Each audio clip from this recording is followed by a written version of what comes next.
All right. Hello, everyone. We are live. I'm going a minute or two early, but all right, let's just make sure everything is working. Where's the game audio? The game audio isn't playing. Oh, there we go. Okay. I guess it was just I guess when it's like off screen, the music will wait to loop until you start the game again.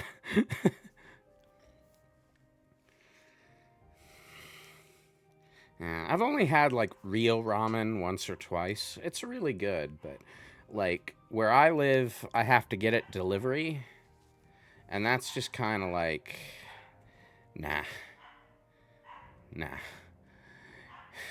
I mean, it's not terrible, but it's not as good as it would be if you were sitting down in a ramen joint, getting getting it served to you like right there, fresh in a bowl, all arranged nicely and all of that.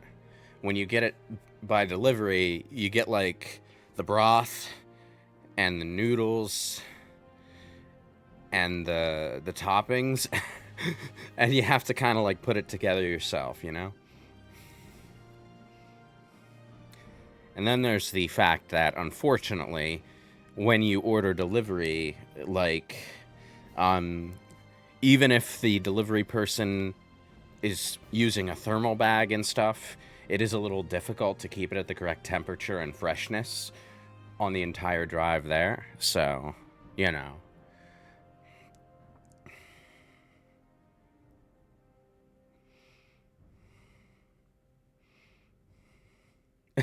You thought it was common rider, not common rider.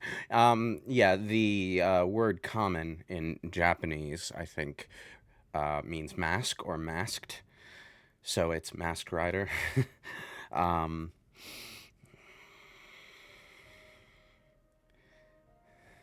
common rider can get very weird, but it can also, like, the stories are actually pretty good when they're good. Anyway, you might notice that we're not wearing that god-awful expensive shirt anymore, or exquisite, or whatever grade of clothing it was. And we're not wearing our the gloves that clip through our sleeves anymore. The reason for that is that I think they look stupid. And now that I'm, fully awake rather than half asleep like I was at the end of last session, I now know that when I want to use the Sword Dancer's secret, it will automatically equip it every time I select it. And then I can just take it off. So, yeah. It's not a bad item. I just like I didn't find the gloves that I actually wanted to equip. Acrobatics skill is great.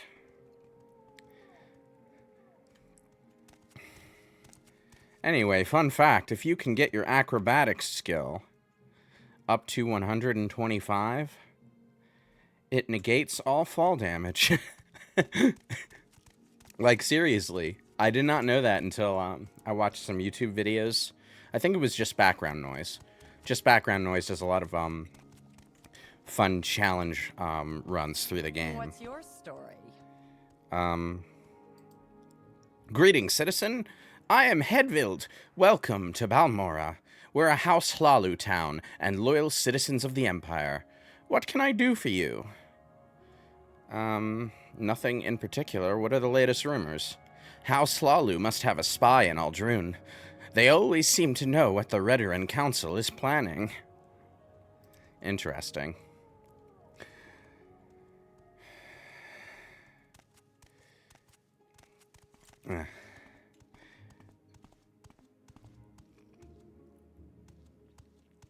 Drive had a proper crossover with Excel, right? You know, I am not that well versed in Common Rider. The only ones that I've seriously watched are Double, O's, and Fours, and I haven't finished any of the series, but I have watched a lot of them. Oh, hello, innocent art cat. Welcome to the chat. Anyway, last session we joined the Mages Guild specifically to get access to its services, but we haven't done any quests for it yet. We also need to join the Fighters Guild and the Thieves Guild, and it's very important that we join them both at the same time, rather than progressing one far enough that it locks you out of the other. As long as you're, like, a part of both guilds, then you can progress both guild quest lines, but after a point, because there's a conflict between the two guilds, you can end up in a position where the Thieves Guild or the Fighters Guild just won't accept you, because you've already worked against them, you know? It would be stupid of them to let you join. Oh! Thank you for gifting that tier 1 sub, Carlos. Serving 2 masters is a thing, but I'm actually about to progress the main quest just a little bit so that I can talk about something that I quite like about the way this game's quests are set up. Anyway, I need to find out about Caius Cosades. Any elves? I get what you're doing. I get what you're saying.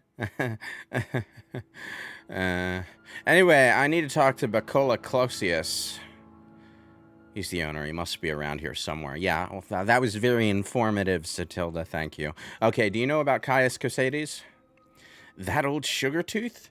I'm not sure where he's living now, but ask Bacola Closius, the owner. He'll know. Yes, that's why I asked about him not 2 seconds ago. Tell me about the South Wall. Okay. Huh. Pawnbroker, huh? Oh, you actually can barter with her. I'm not going to buy that skooma. Oh, right. Ahem. I still have 1 bottle of skooma that I haven't been able to sell.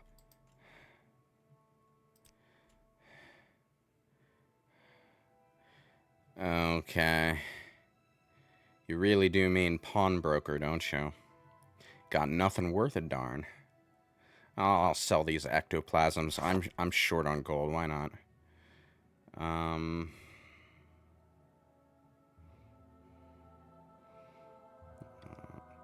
I definitely want to keep these. This is a healing potion, and this is a levitation potion, although I don't have a high enough alchemy skill to actually see its effect yet. Alright, foreigners. Most native Dunmer don't like foreigners. Yes. Great houses. We will get into those later. Little advice. Noble families often aren't around to watch their manners, so they lock everything up. This makes them a wonderful opportunity to practice your skill at picking locks in the privacy of someone else's house. And of course, don't neglect to check the contents of that chest after you pick it.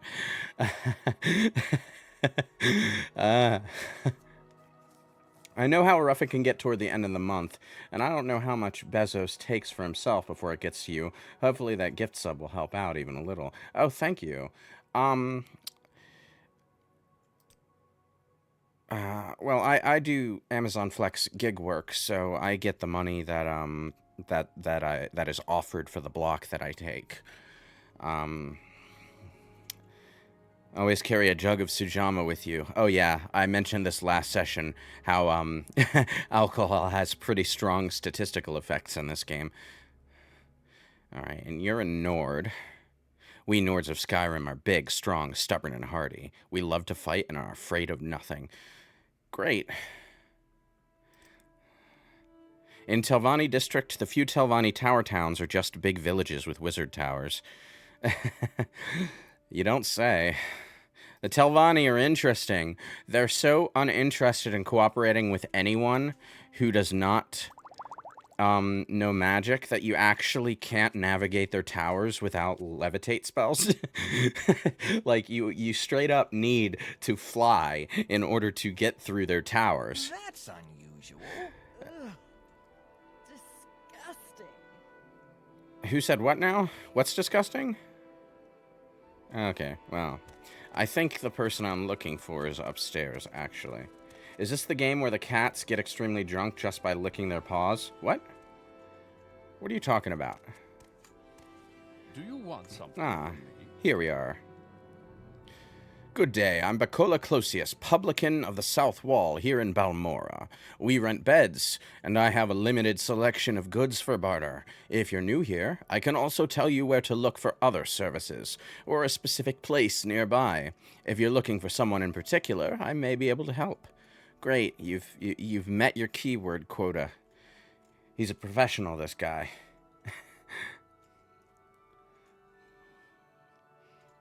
Oh, Dwarf Fortress? Yeah, I was wondering what you were talking about. It's a different series, huh?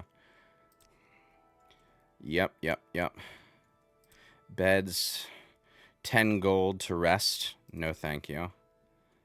Food. Blah, blah, blah. Cyrodiilic brandy. Uh-huh. Flynn, another drink. Grief is another drink. Maste. I like the way the Dark Elf language is presented. What's he got to say about skooma? Skooma is an illegal narcotic substance made from refined moon sugar. Criminals use it as a kind of currency. They say it makes you fast and strong, but clumsy and stupid. Of course, I want nothing to do with it. Oh, and here's an interesting item, Telvanni Bug Musk.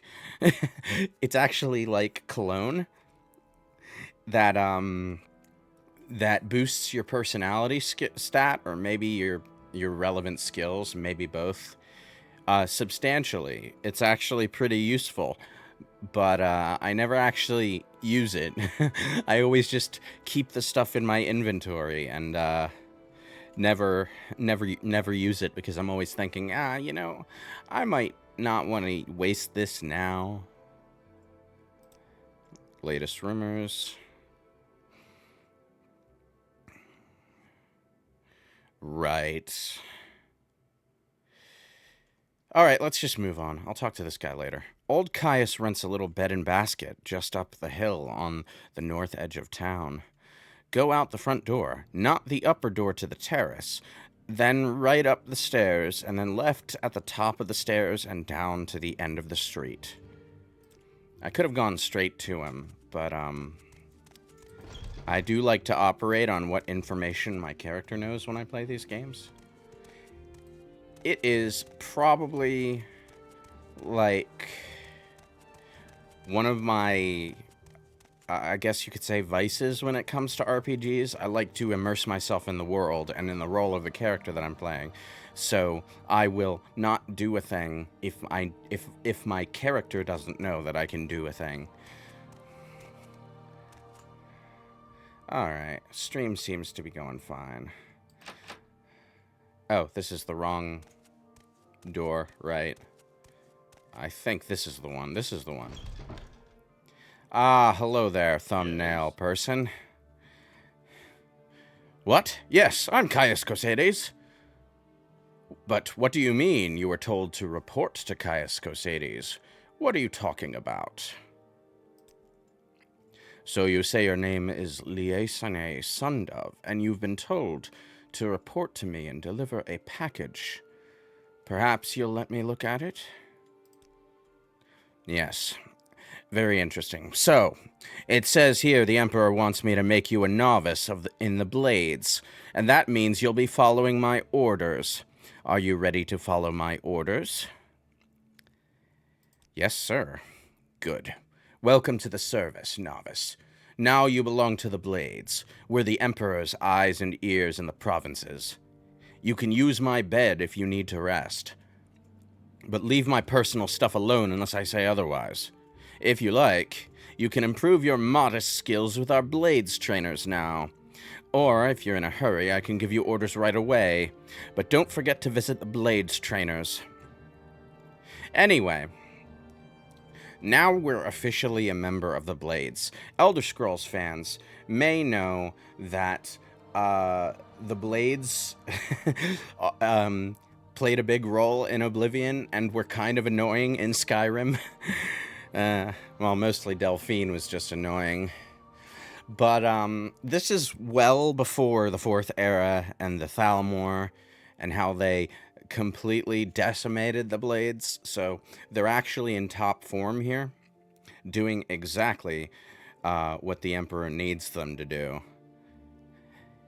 Now, the thing about joining the Blades as part of the main quest is that, like right here, he just says if you're in a hurry, he can give you orders right away. But he's actually encouraging you to go off and improve your skills, which is a free,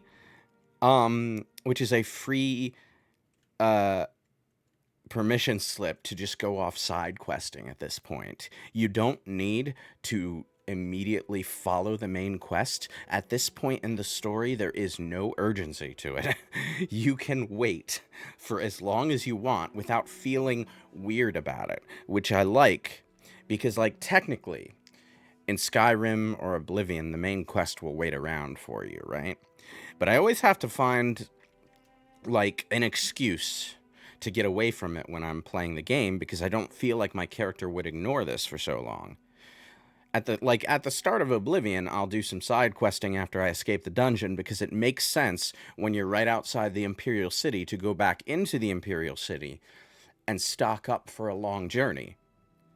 The gameplay kind of undermines that, because you can just fast travel directly to the next town without actually going there first, which is something even Skyrim didn't do, but it's nice to be able to just take your time and imagine how your character would be inclined to slow down and prepare for their journeys rather than just jumping from quest point to quest point, because then it just starts to feel like a checklister, you know? One of my vices with MMOs, Metroidvanias, is with the enemy drops. Once a common mook drops a rare item, I kill whatever common enemy until I get every enemy's item drops, rare or otherwise. I don't have the patience for it. Anyway, tell me about these Blades trainers. These Blades agents offer training, not free, of course, but cheap for a fellow agent. Look for Rithline, Tymeralian, and Ninetoes here in Balmora. In Caldera, see Serene Lorien. In Aldrune, see Gildan. Shorjar Horsemouth lives alone in a hut west of Aldrune, and Alone the Scout can be found at RL's trade house in Satanine. We actually already talked to Alone the Scout. And she refused training to us when we asked for it at the time because we weren't in the Blades. We're spies.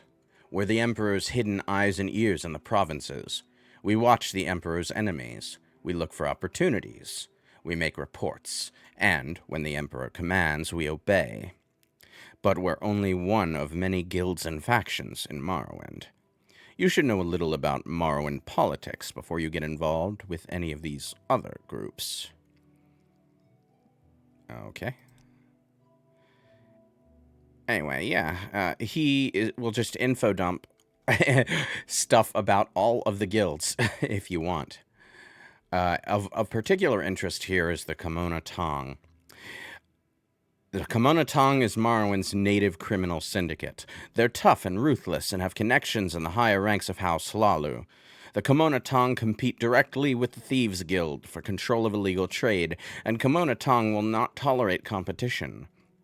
Compared with the Kimona Tong, the Thieves Guild is relatively decent and honorable, certainly less brutal. They don't accept outlanders as members. Forget about it. We can't actually join the Kimona Tong, but they do come up in the Fighters Guild Thieves Guild conflict. It's not just out of nowhere that the Fighters Guild decided to throw hands with the Thieves Guild. They actually are getting wrapped up with the Kimona Tong, which is not something that the Fighters Guild should be doing, because the Fighters Guild are a professional organization chartered by the Emperor, as he says right here. So, you know, the Fighters Guild, the Mages Guild, and not so much the Thieves Guild, but to a point, are all Imperial-aligned factions. Which is to say, they're aligned with the Empire, not Morrowind. There are resentments between Morrowind and the Empire. Because, you know, they view the Empire as outside occupiers. Uh, actually, quite a few of the provinces do. It's only been a couple hundred years since Tiber Septim united the continent, after all. And elves.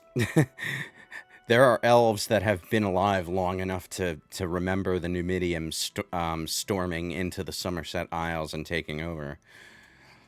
Morrowind arranged for themselves a better situation than Somerset, though. The Tribunal, who are basically living gods, knew that they wouldn't be able to hold off Tiber Septim forever. They're actually kind of the reason that Tiber Septim got his hands on that goddamn giant mech called the Numidium. But, you know, that doesn't really matter for the purposes of this game. That's the plot of Daggerfall. Oh, now that no, I tell a lie. It does actually matter a little bit for the purposes of this game because the Numidium wasn't the only like brass robot god thing that the dwarves built. There's another one. In Red Mountain, and it's actually in the final boss room. You get to see it just like looming there as you deal with Dagoth. That thing was indeed now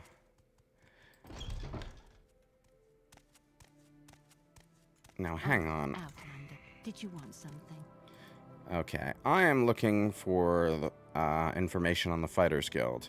Show some respect. You are in the most stalwart guild of warriors this side of death.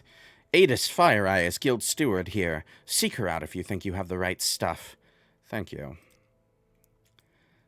Now I think, yeah, this is her. What brings you here, Dunmer? What brings you here, Dunmer? I mean, I haven't even opened my mouth yet. You can't even tell that I'm an Outlander. I'm going to join the Fighters Guild. Sign me the hell up. I am now an associate. I feel like I just joined a grocery store. Alright, and before I go anywhere else... Go ahead. Before I do any quests, I'm going to run back to the... I should have done this while I was at the Corner Club, actually. I'm going to run back to the South Wall Corner Club and join the Thieves Guild. We're going to very meticulously only do one quest at a time for both factions.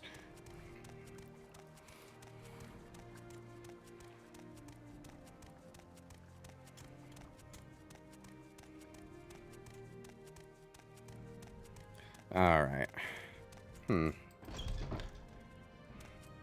Bit more stuttering than there was last time.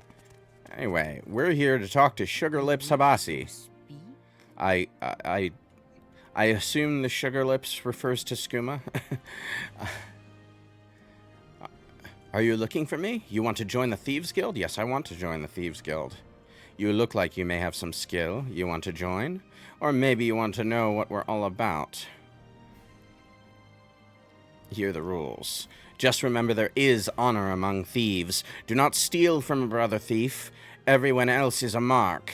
Do not attack a brother thief. Do what you will to everyone else. If you have a price on your head, we have ways of taking care of it. If you break these rules, you must speak with one of the masterminds here in Vardenfell to regain your good standing. Think you can handle it? Yes. You are now a toad in the Thieves Guild. You know, I think I would have preferred associate. Toad. Toad. Welcome, sister. Talk to me when you want some odd jobs to do, and when you think you're ready for advancement. If you have a price on your head, there are those you can talk to as well. If there's a price on your head, there are a few people who can make it go away. In Balmora, talk to Fane Relay. In Aldrun, it's Tongue Toad. In Sadrith Mora, Ricinia. And you should speak to Crazy Legs Arantamo in Vivek. They're the people who can take care of those nasty bounties. For a price. Basically, if you have a bounty on your head, you can go to the Thieves Guild and pay only half. And they'll get rid of the bounty for you. Right. Let's just get rid of these keywords. Alright, okay. We're done joining the factions for now. How do you do?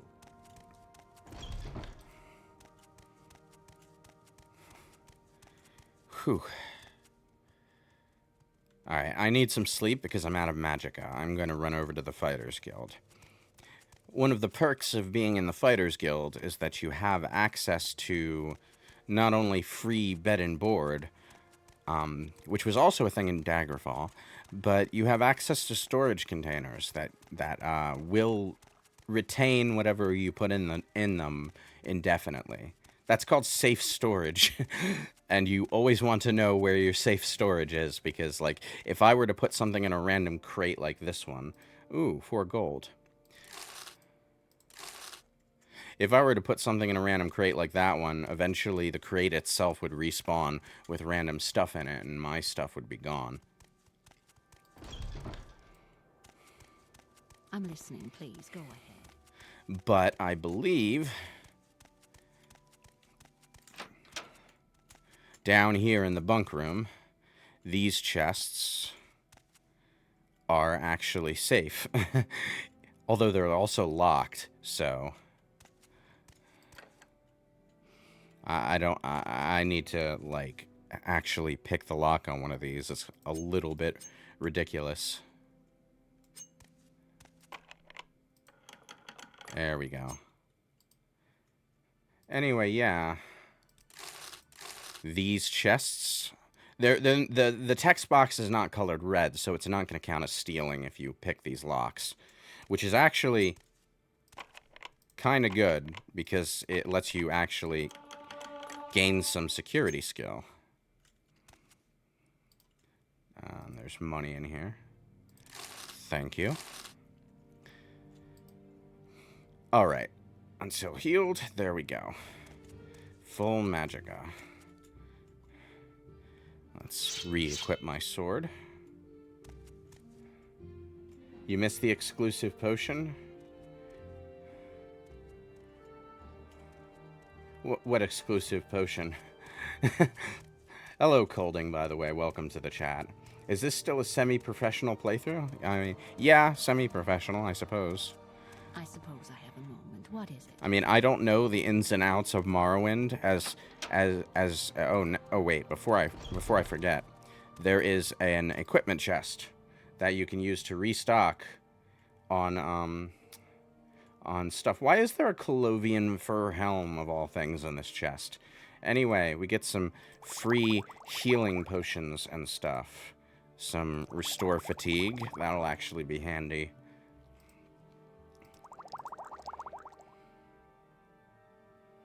I'm not going to actually take the Journeyman's Hammer, but I will use those at some point. I don't have an armorer skill worth a damn. Okay. It is night. That is a nice looking skybox.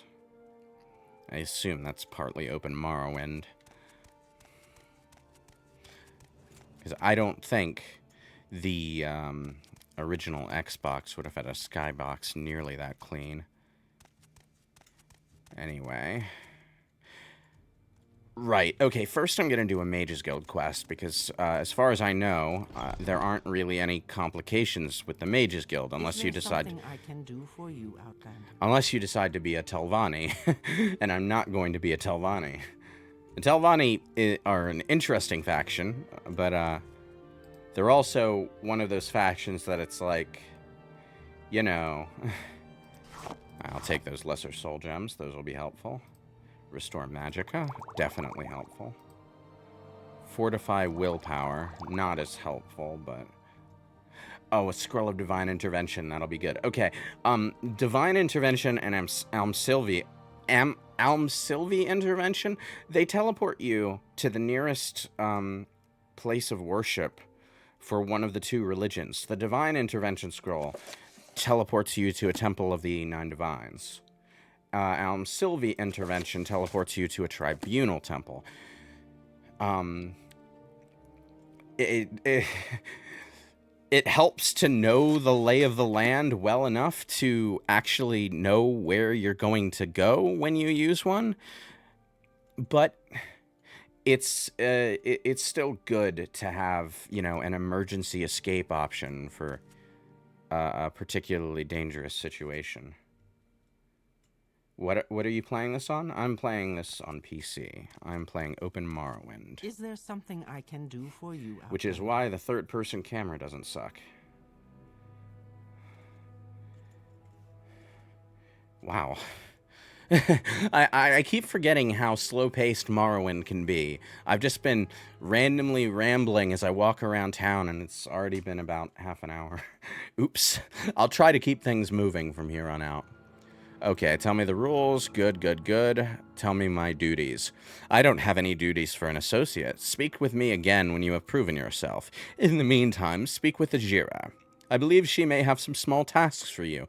Oh god, I was so half asleep yesterday that I forgot to pick the ingredients that that Ajira is about to send me to go fetch for her. Oops. That was part of the reason I wanted to walk here in the first place, so that I could just grab them on the way. Greetings. Anyway, Ajira's not bad. She's cool. Kind of sends you to do some bitch work early on, but... What brings you to Ajira's shop? Do you want duties from Ajira? Do you want the local brews? Or help in a fight? Some Telvanni bug musk?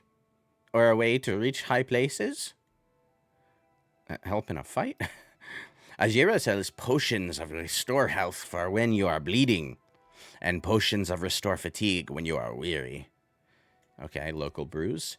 Yes, Ajira sells Maste, Flynn, and Sujama. They make you as strong as a Kogoti, and half as smart. Puts hair on your face. Ajira does not like the Telvanni, but even Khajiit like the smell of bug musk. Try some and smell how all the men like you. Telvanni bug musk. Sexy.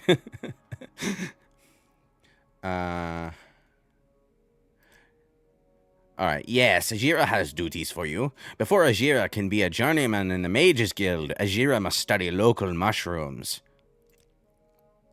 To finish Ajira's report, Ajira needs samples of Luminous Rusala, Violet Coprinus, Bangla's Bane, and Haifa Fascia. Ajira knows you can find all these on the Bitter Coast. The easiest way to go is to go south along the River Odai until you see a wooden bridge across the river. Get out of the river there and find a path west over the hills. Okay. And some information on the mushrooms we need to find. And the river itself. Alright, yeah. Now we just collect some mushrooms. It's the fetchiest of fetch quests. But, you know, realistic for a new associate in the Mages Guild, you know. Just go do some grunt work for your higher-ups. Not even your higher-ups, but like the...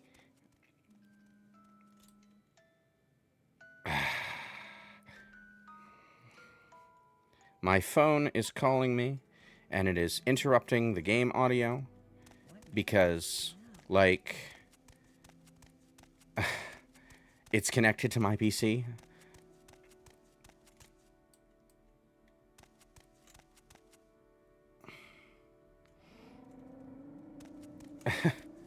And if it's the first time you're hearing that phrase, well...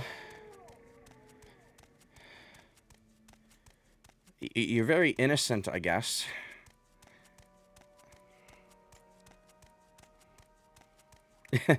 Well, you don't really need to you don't really need to see the mouse to tell that this is the PC version, because the PC version just has a better interface in general than the Xbox version.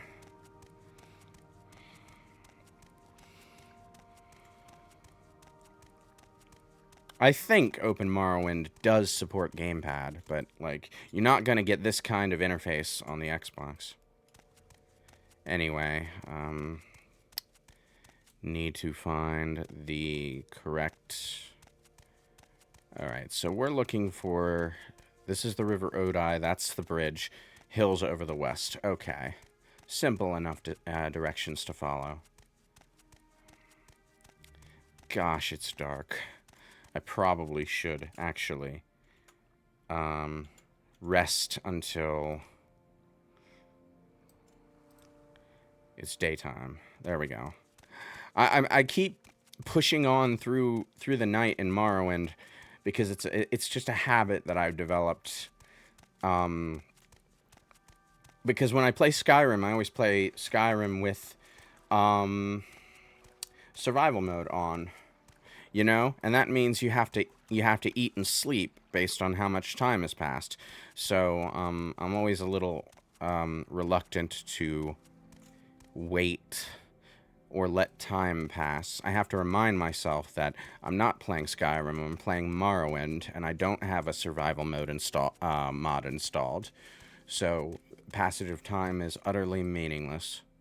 Anyway, okay, so I'm looking for 4 types of mushroom. What's this? Cork bulb. Don't want it. I mean, I could meticulously pick every plant that I come across and sell them, but that would be boring to watch, wouldn't it, guys? I need mushrooms. I know they're around. Ah, I think I remember. I was like, I know they're around here somewhere. I saw a mini dungeon over there, so I'll check that out after I pick some mushrooms.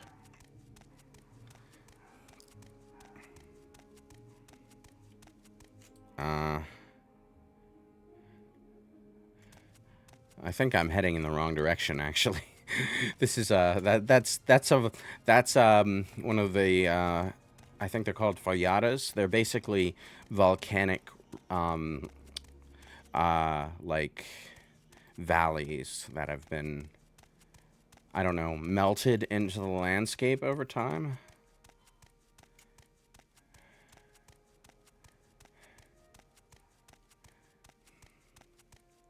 Oof. Game seems a bit jittery compared to last time I played. I don't know why.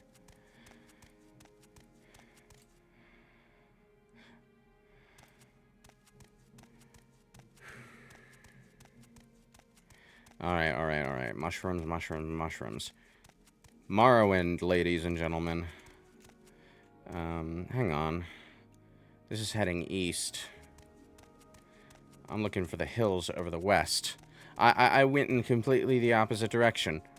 My brain kind of misfired some wires, and it thought, okay, once you get to the bridge, you cross the bridge, and obviously that goes west. No, the bridge goes east. Once you get to the bridge, you turn away from the bridge and cross the hills to the west. I am dumb.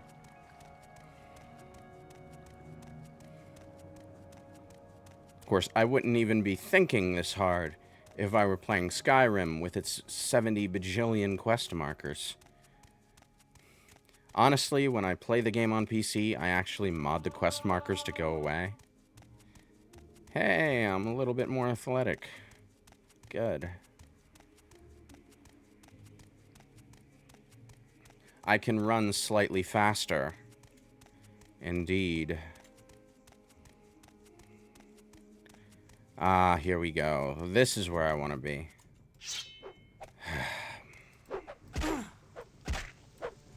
I have, like, no fatigue because I've been running everywhere. Hang on.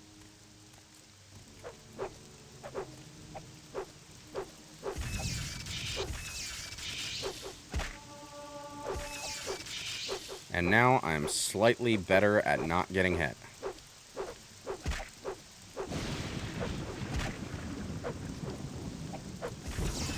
There we go. I'll take that rat meat. Alright, so, Luminous Risala.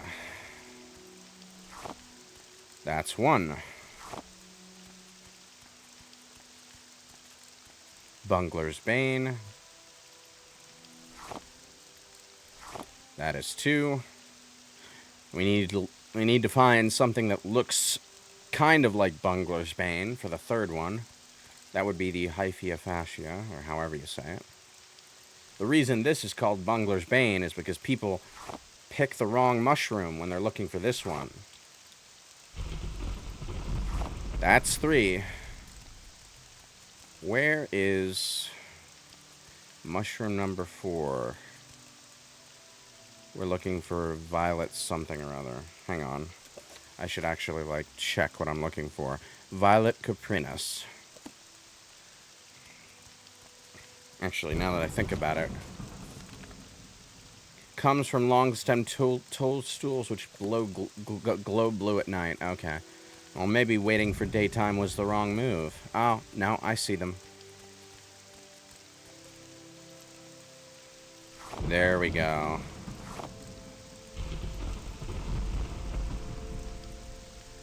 Alright, that's enough. We got all the mushrooms we need.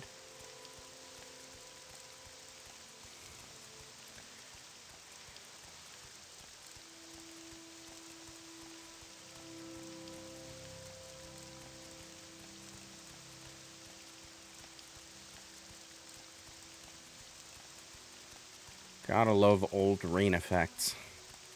Where it's just like, you know, lines jumping across the screen and not actually impacting anything. Now, I remember saying that I saw a dungeon over here. Now, I am going to check that dungeon. Because, frankly, doing nothing but running back and forth would be boring.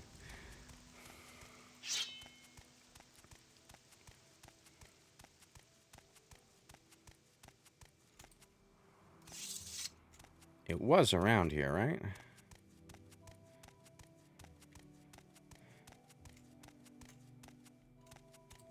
Hang on.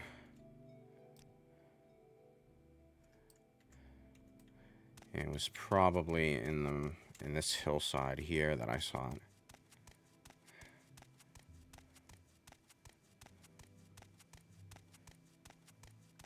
No?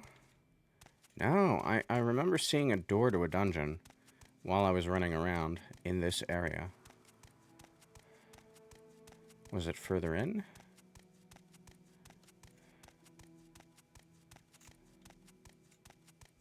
Ah, it's over here, I'm pretty sure. You don't have, like, a compass at the top of the screen telling you where all the nearby points of interest are. You kind of just have to use your eyes. Which, you know, depending on what player you are, that's a good thing or a bad thing. Here we are. Here we are. This dungeon is Vasir Didonat Cave. I should save before I enter.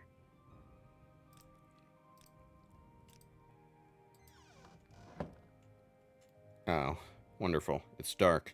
Do I have a light spell? Do I have a light spell? I don't think I have a light spell. I should probably have picked one up at the Mages Guild before doing this. Oh well. Looks like I'm bumbling around in the dark.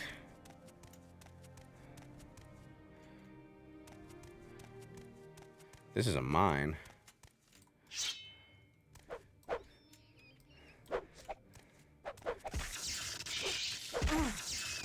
And that was a rat. Fucking ROUS's in a cave, huh?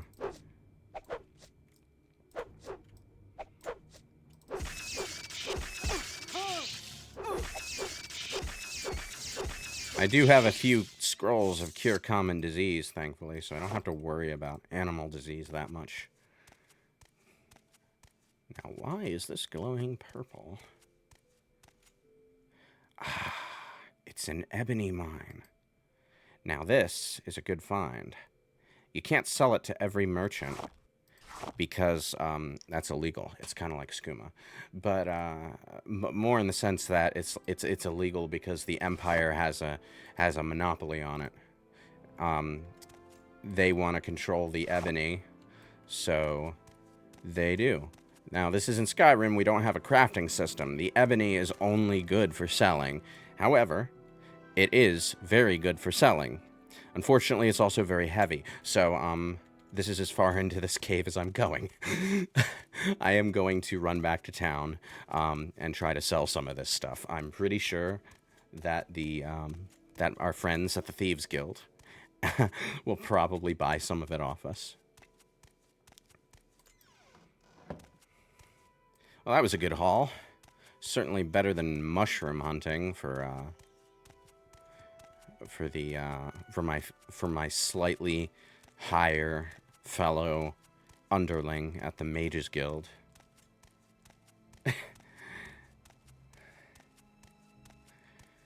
I spent so much money enchanting that glove with bound longsword that kind of in a position where I sort of need to get money back. I only have 165 gold. That's nothing. It really is nothing. Elder Scrolls has never been one of those series that does like denominations of currency like the early Dragon Age games or anything. You don't get like bronze and silver and gold. You just get gold, and that's your only. I'm not going to go in there because I know that's tied to a quest.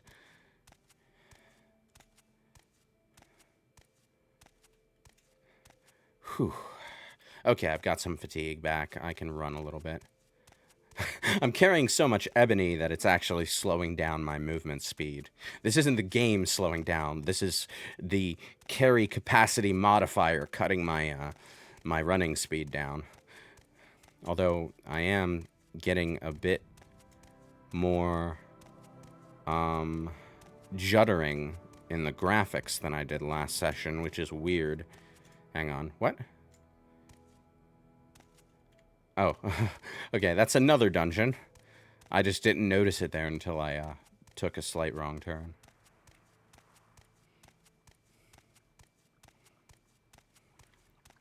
Whew. Jump, jump. Okay, I think I can get a bit more speed by jumping. It's about time I get my acrobatic skill up a little.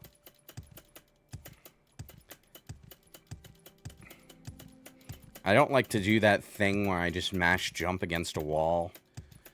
But, you know, I will occasionally start hopping like a bunny rabbit. Just because.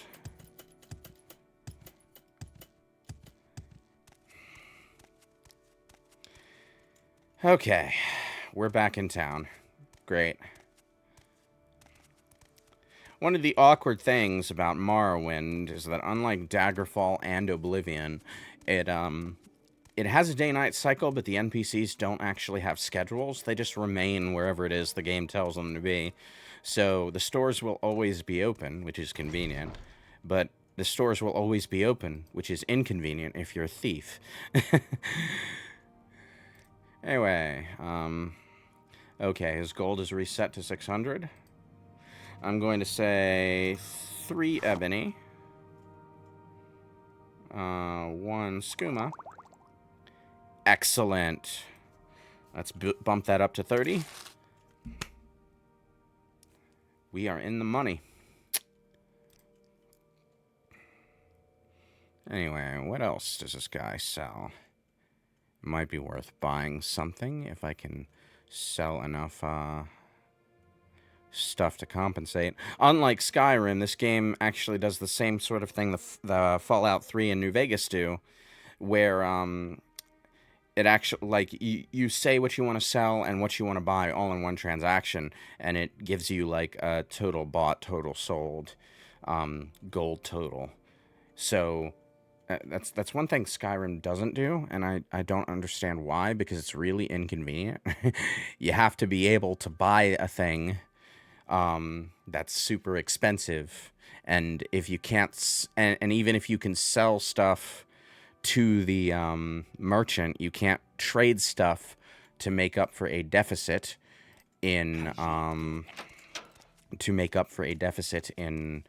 the cost of whatever you're buying.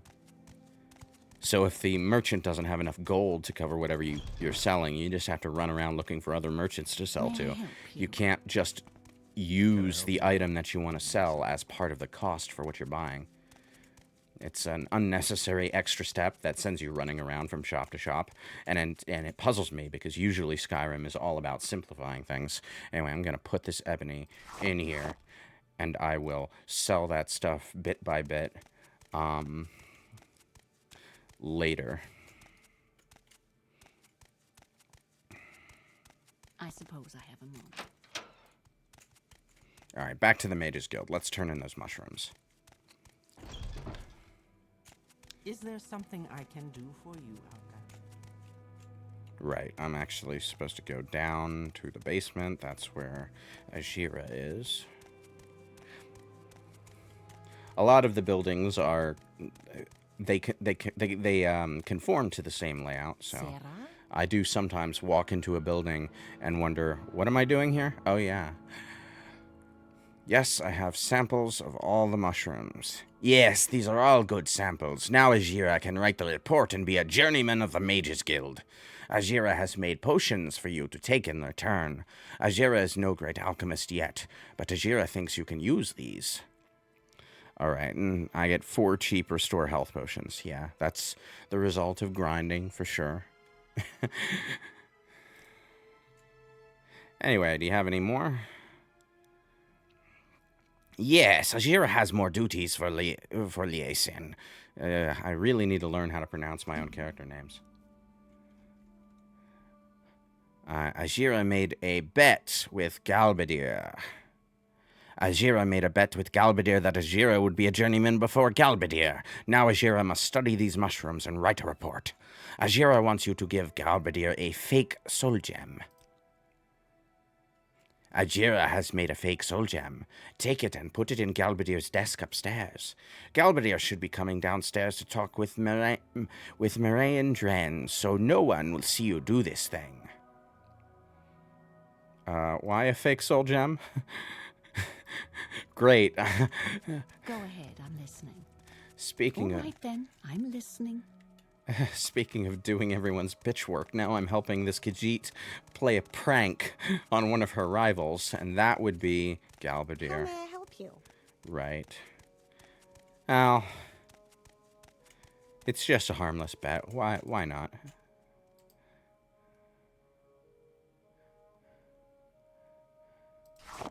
I will take the real soul gem.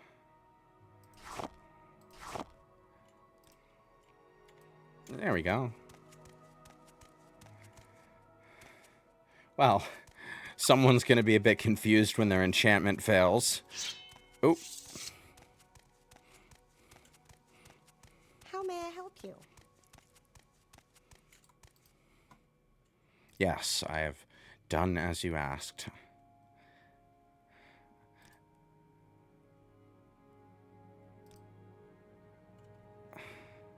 Okay, local flowers. Okay, and now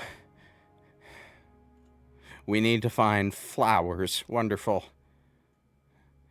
Okay, southeast out of Balmora, past Fort Moonmoth, and follow the signs and take the road to Pelagiad. Yeah, actually, I remember this.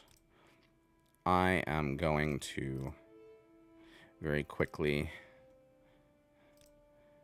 Welcome, friend. Do you need something? Hello, Probably Outlander. nothing. I hope you won't take too much of my time. Let me just very quickly make sure that my chat window is at the bottom, which it wasn't. Good thing I checked. How may I help you? Alright. So, this is another fetch quest, and I am not going to do just this by itself. I am actually going to take this opportunity to grab a quest from the Fighters Guild. But before we do... I suppose I have a moment. What is it? Associate, what can be said? We are the few, the proud, the underpaid. Indeed. Alright, I'm actually looking for a specific piece of information that will be useful for navigating the whole Fighters Guild, Thieves Guild thing. Blah, blah, blah, blah, blah. Geographic regions, Fayada, Ghostgate, Great Houses. Yes, we know. No. Somebody said Larius Vera over at Fort Moonmoth is looking for you. I am not going to do that side quest yet because I'm likely to get myself killed if I try.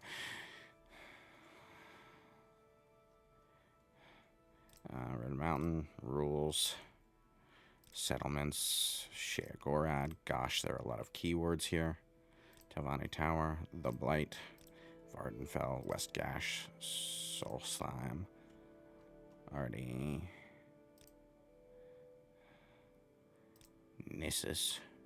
There's actually a corner club in Skyrim, in Windhelm, called the New Nissus Corner Club.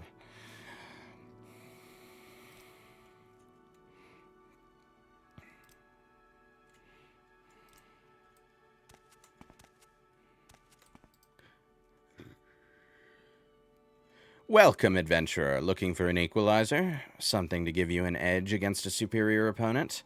When you need to do a lot of damage in a hurry, you can't beat a poison blade. Try my inexpensive iron spider dagger and steel spider blade, or an imperial netch blade for even more bite. Okay, so while they call these poison blades, they're actually enchanted. So, you know, that having been said, this is actually a pretty good one. A steel spider blade. These are knives, though. I want a long blade. I need long blades, not short blades. They only sell daggers, don't they? Yep. It's all short blades. That's too bad. You could have had a sale there, buddy. Okay. Oh, Morrowind lore. Weapons and armor are less effective when they get worn out. If you want to talk to a smith about his trade, talk to Gareth Musgub. He is not a master smith, but he's well-spoken, friendly, and knows a lot about smithing in Morrowind. Now, you don't have smithing skills in Morrowind, but you do have an armorer skill. I think this is a hint at where you can find a good trainer for that skill. You do not want to try actually manually grinding up skills that are at low level. It's miserable. Don't do it. Find a trainer. The training prices when you're at low level are pretty low anyway. Wait until you're actually at a skill level where the skill is usable and won't miss all the time or fail all the time, and then you can start grinding it. Which reminds me, now that I have some money, I should hit the spell maker in the Mages Guild before I go. Latest rumors. They say the Legion gives out good armor to their best recruits. Yeah, you get a full suit of Legion armor. Okay, this guy doesn't know what I'm looking for. I'm looking for, like, who was the previous leader of the guild. Okay. Citizens give us duties and gold. Okay, you know what? Just orders. I have a very simple contract to end an infestation of cave rats. You might be able to handle it. Go to Draraines. Draraines? I think that's Drarain. Go to whoever's house. It's here in Balmora, along the river on the east side. Ask her where the rats are coming from. Kill the rats and get your payment. Report back to me once you've taken care of this. Yes, indeed.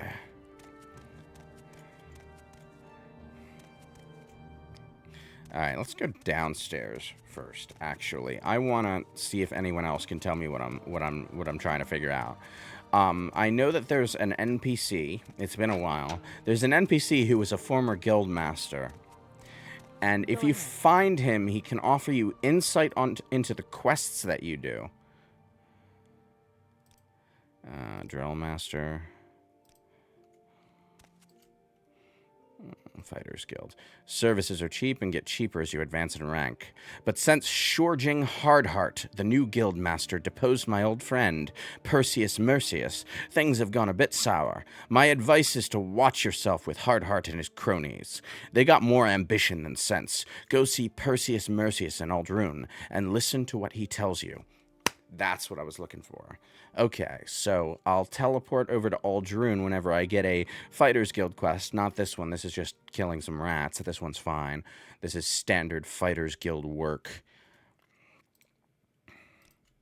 Anyway, yeah, I was looking for that bit of information because once you know where to find that guy, it becomes pretty interesting to do quests for the Fighters Guild because a lot of them are actually related to the Thieves Guild conflict, and Perseus can tell you more about them and make suggestions about how you can navigate the conflict without causing too many burnt bridges. And eventually you can side with Perseus against the current guildmaster and become the new one yourself. It's pretty cool. Anyway. Right, I'm looking for whose house now? It was... Ah, there we are. Right, I ran right past it. It's this house here. There is one funny thing about this quest. It is just go kill some ROUSs at someone's house, but... Are you the one they sent to take care of the cave rats? I am indeed.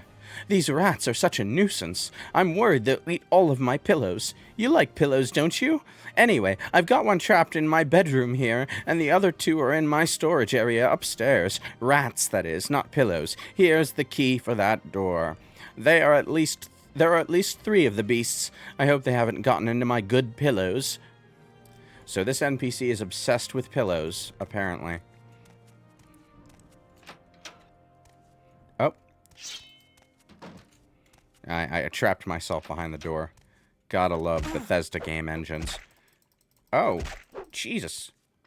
This rat is actually, like, kicking my ass right now. Okay, hang on.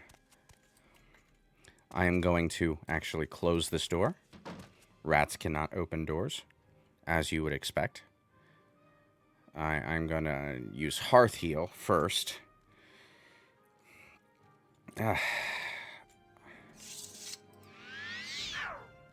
Damn it.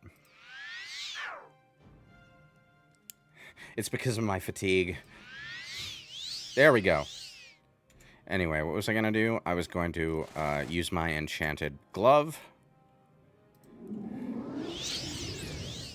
There we go. Daedric Longsword. Oh, don't tell me. There we are. There we are.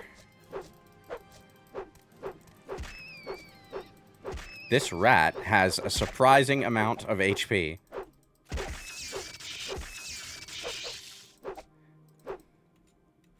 Anyway.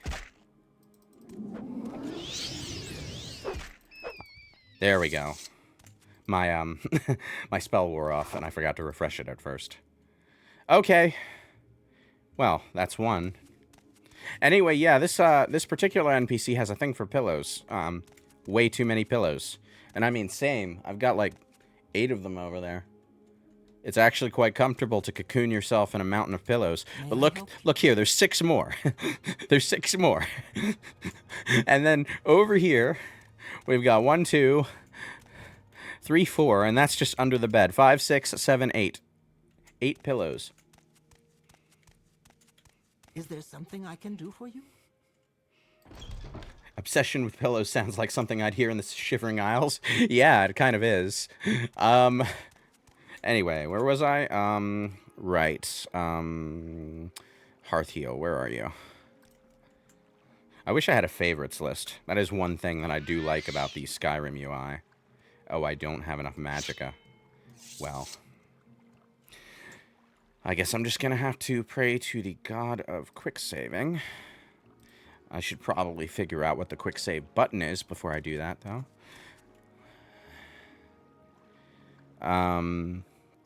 Right.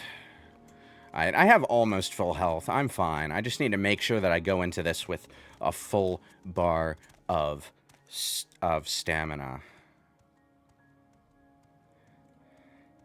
Alright. I'm going to get the Sword Dancer's secret out.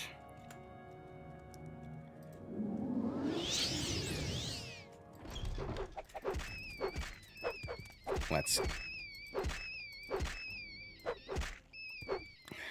Gotta love the Daedric longsword. The thing about swords, different sword materials in... oh, these are cave rats. No wonder they're strong. They're a different, like, type of rat.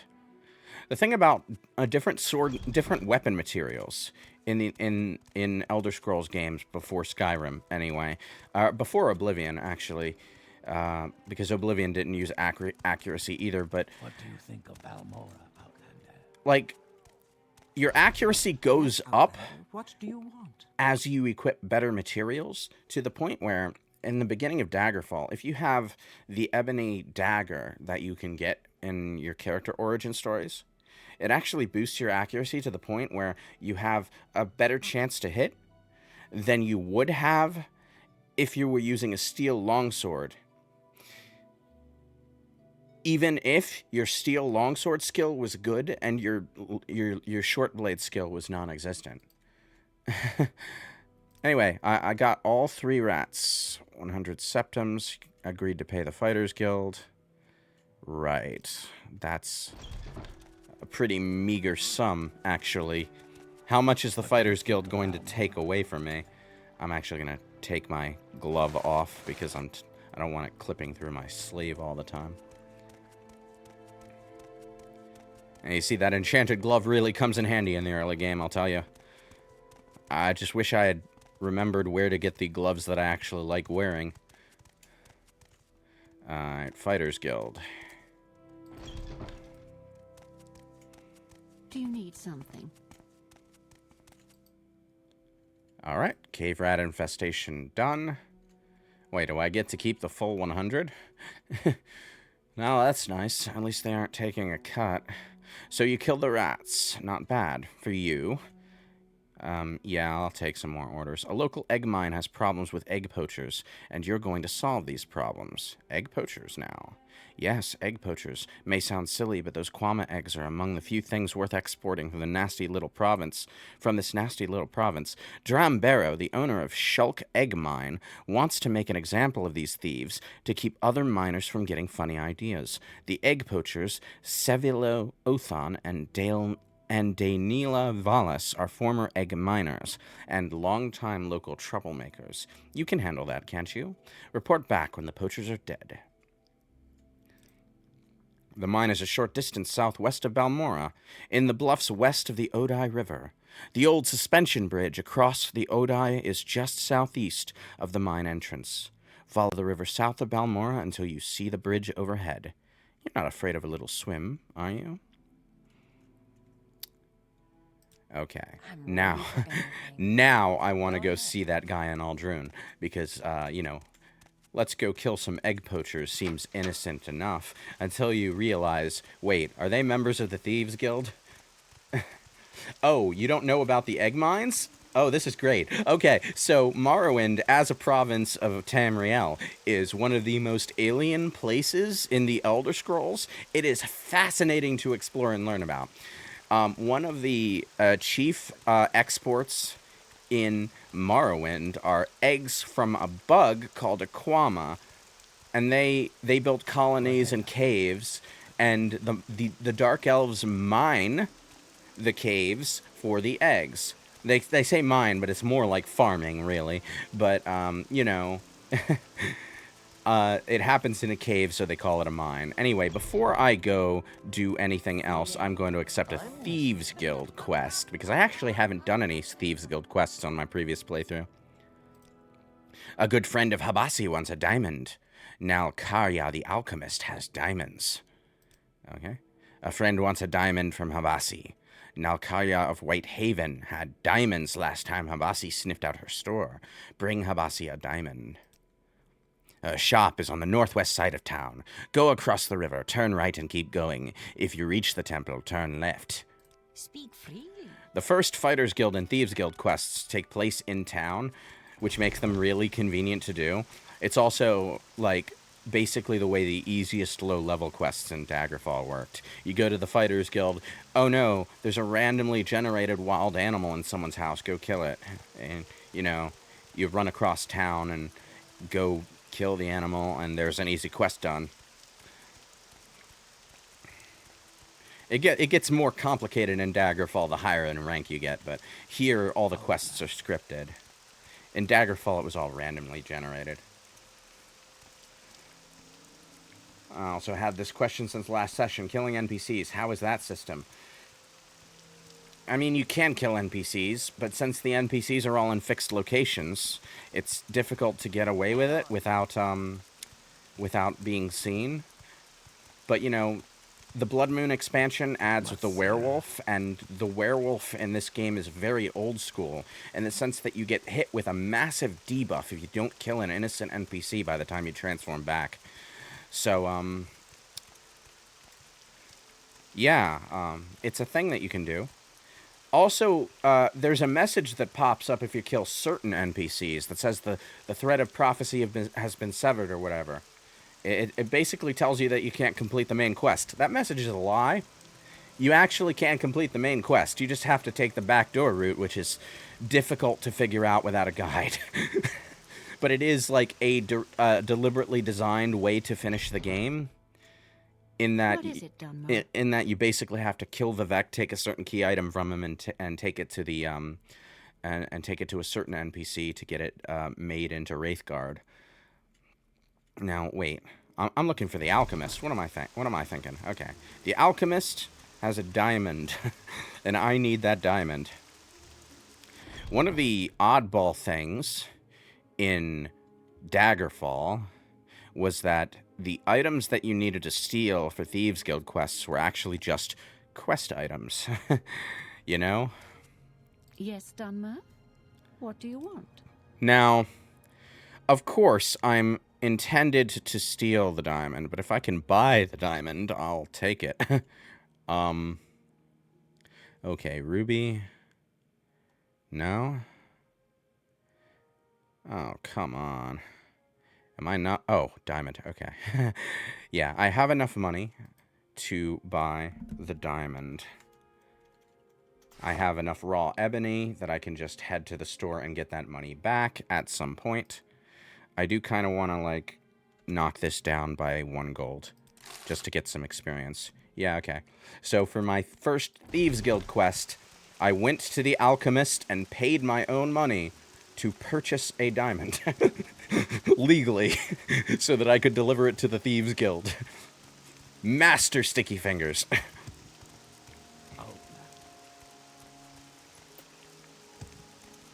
Oop.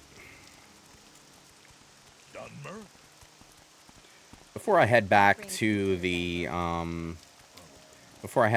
Thieves Guild, let me just actually check this guy's gold. Okay, it hasn't reset yet. That's what I wanted to know. Once that guy's gold resets, I want to sell him some more ebony. I'll make back the money that I spent on that diamond and then some. It's no problem.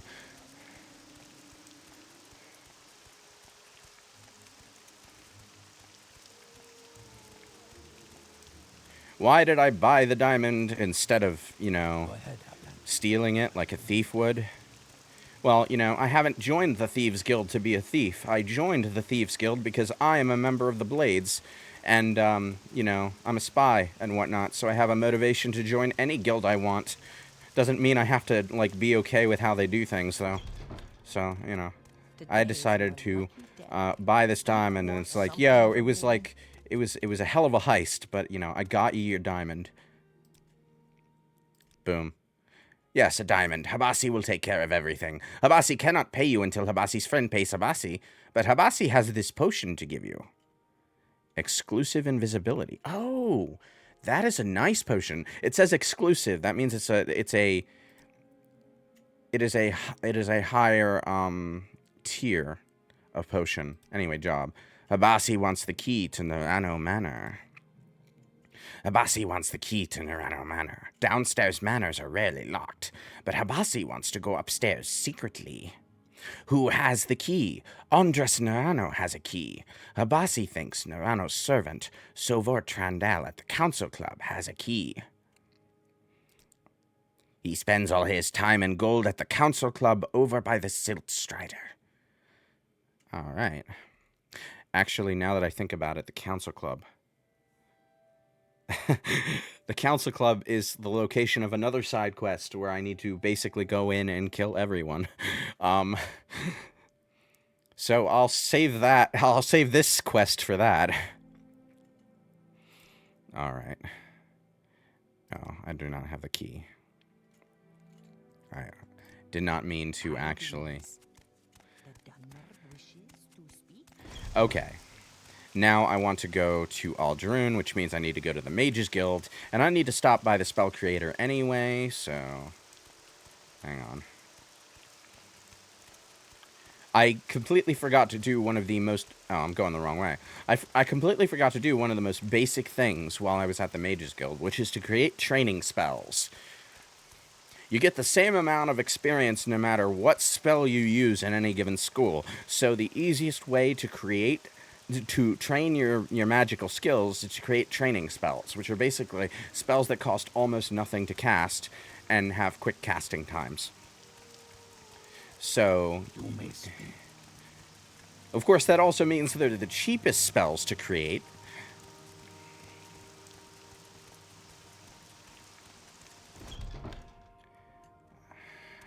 Do you have something to say, Outlander? Where was the spell creator? Somewhere downstairs, I think. The guild guide is down here too, so... Interesting. Go on.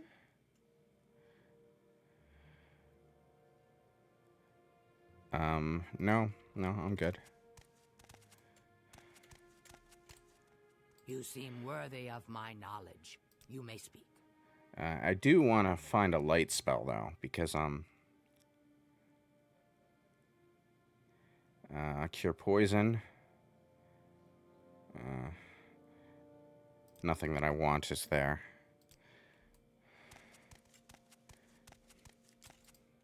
Spellmaking, here we go. Okay, so, well, obviously, you need to have an effect that you can create a spell for. However, I do have a restore health effect. Now, let's target self, magnitude 1 to 1, duration 1. My restoration skill is so low that even this only has a 52% chance of actually working. But yeah, that's all I need. Just a restoration training spell. I am going to call all of these meditation spells because that alphabetizes them all nice and neat in my spell list to the same spot. And I just scroll down to the same spot and boom. And this costs 6 gold to create. So every time I intend to rest, to restore myself, I'm going to use up all of my magicka on one training spell. Now, I'm not actually going to create other... actually, now that I think about it, a destruction training spell would be nice. Okay, so we want a touch spell for destruction. 1/1 area 0. Spell chance is still 52%. Meditation, destruction.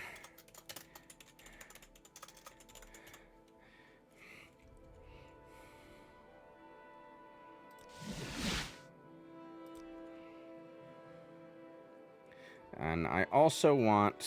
That's restoration, that's destruction. Now...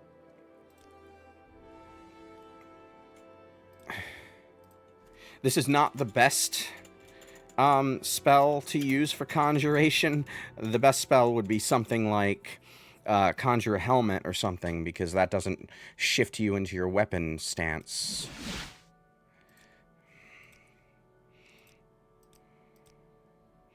Anyway, Soul Trap, Touch, Duration 1, Area 0, Price 6. This one actually has a... this is... Wait, what school is Soul Trap again? Mysticism, right. Meditation, mysticism. There we go. I'll get the other ones some other time. I don't have a whole bunch of spells that I can use to spellcraft yet. Spells? Do you have a light spell? No, but you do have water breathing, which I actually do want. The levitate spell. 420. Buoyancy? Swift swim. Oh. I didn't know that was an effect. I guess it just slid past my brain. Because, like, I was never in a situation where I was particularly concerned Swift hunting, friend. about, swimming fast. Okay, what spells do you have? You're the teleportation person. You should have Mark and Recall.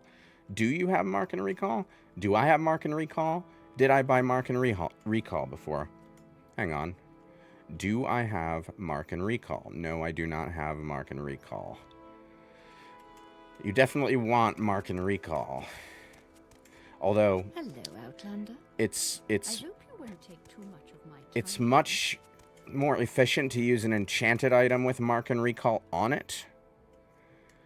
Rather than...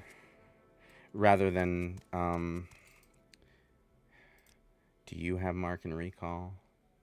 You do not have Mark and Recall. Who has Mark and Recall? What is your business here? What's the difference between the magic types? The magic types are just different skills, different types of magic.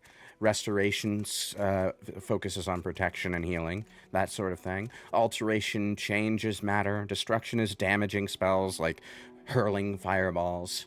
Mysticism is like teleportation and whatnot. What you want most... Oh, she won't sell me spells until I'm a higher rank. Great.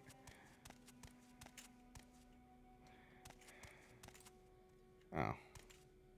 Ooh, level 90 lock chest. I'm not getting in there. I mean, not that I would try. If my character... If my character isn't a thief, I will generally avoid doing thievery. Oh, touch and the other one, not schools? Well, when you cast on touch, you have to make contact with the enemy in order to cast the spell at them. If they dodge out of the path of the... If they dodge out of touch range before the spell casting is complete, they will avoid the spell. Of course, the same applies to you when the enemy uses touch spells. I showed that off last session against that stupid mage in the cave, where you could just dodge around his spell casting until he runs out of magicka. Target is a projectile spell. You have to aim and land the spell close enough to the enemy that it will damage them. That either means directly on the enemy if it has an area of effect of 0, or within an area of effect if you make an AoE spell. Self-targeting spells are self-explanatory. They target the self. Why did I leave the Mages Guild? I'm going to Ald'ruhn. I need to teleport to Ald'ruhn. Anyway, spellcrafting is all about combining effects, durations, and target types. You can create spells to your heart's content in this game. It is frankly amazing. And this is a thing that's been with the Elder Scrolls since the very first game, actually. Even Arena had a really interesting spellcrafting system. Anyway, I need to pay for a quick teleport. I'm listening, please. Go ahead. Oh. Now that I'm thinking about it, is there a spell that I want here? No. All the spells that I really want are actually really expensive. Alright, travel. Ald'ruhn, Guild of Mages, 11 gold. Very easy. Instant teleportation from one town to another. Hi, are you playing with TR enabled? What's TR? That needs some explaining. That needs some explaining because I've never heard of it. Also, welcome to the chat, Duhast. I suppose I have a moment. What is it? I'm good. I suppose I have a moment. What Now, is it? Ald'ruhn is one of the more Dunmer type Dunmer towns. In fact, if you go over here, I believe... there it is. That big old building there. I think it's built out of the shell of something. Anyway. Good old Dunmer architecture. We wouldn't see this kind of stuff again until Solstheim came back in Skyrim.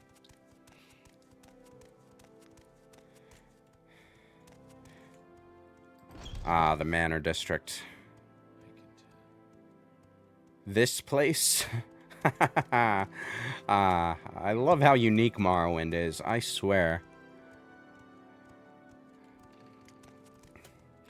It's all the more impressive that they have all that they put this together in the Xbox generation. Tamriel rebuild? Oh no, no. I'm just playing Morrowind. Open Morrowind. The only major mod addition to this playthrough, other than Open Morrowind itself and the cosmetics so that everyone doesn't look like potato demons, is there's player homes in every town that I can purchase or quest for or whatever. Anyway, Guild of Fighters. I need to find Perseus. And I'm listening. hello. Do you know anything about Perseus? No. Someone in particular? Perseus Mercius is Fighters Guild steward. Okay, he's the steward of this place, so he should be... Ah, I think this is him. Yes! You here for orders or advancement, associate? Or was there something else you wanted? I don't have much work for anyone under the rank of swordsman.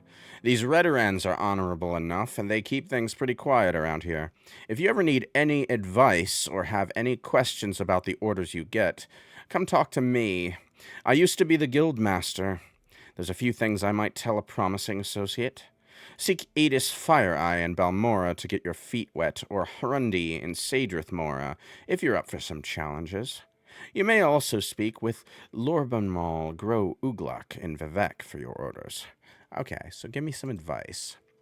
Having been guildmaster, I have a good feel for which way the wind is blowing. If you receive any orders that seem out of the ordinary to you, let me know. I'm more than willing to help out.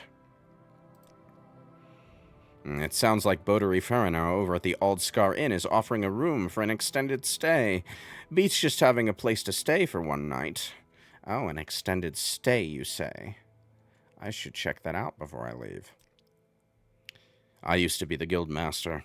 That position now belongs to Shoring Hardheart. He's taken the Fighters Guild in some questionable directions. He's got too many followers in the high ranks, and I can't do much from here to keep the Fighters Guild honest. You can trust me, and you can trust Hrundi and Sadrith Mora. He's not in Joring's pocket yet. Things have really gone bad since I was the master of the Fighters Guild. Sure, Shoring Hardheart's a good fighter, no one disputes that, but I've heard he's been making deals with the wrong crowd. But I've said too much already. Maybe when you've proven yourself, we can talk again. How can I help you? There we go. A mod that brings the mainland into the game currently has more than half of it done. There's also mods with slices of Cyrodiil and Skyrim and Morrowind setting. Yeah, I've heard of that. I don't really want to play it until it's finished, though. But that is an interesting mod idea, because in development, this game was intended to cover the entirety of Morrowind's mainland.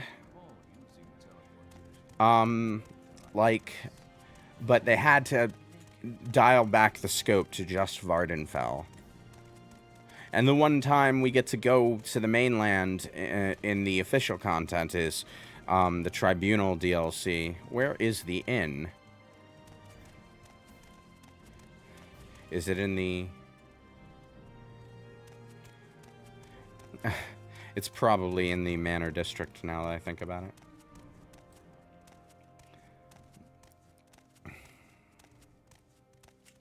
Got some shops. Yeah, it's probably in the Manor District. Let's see. Ramaran Manor. Manor. That's a clothier.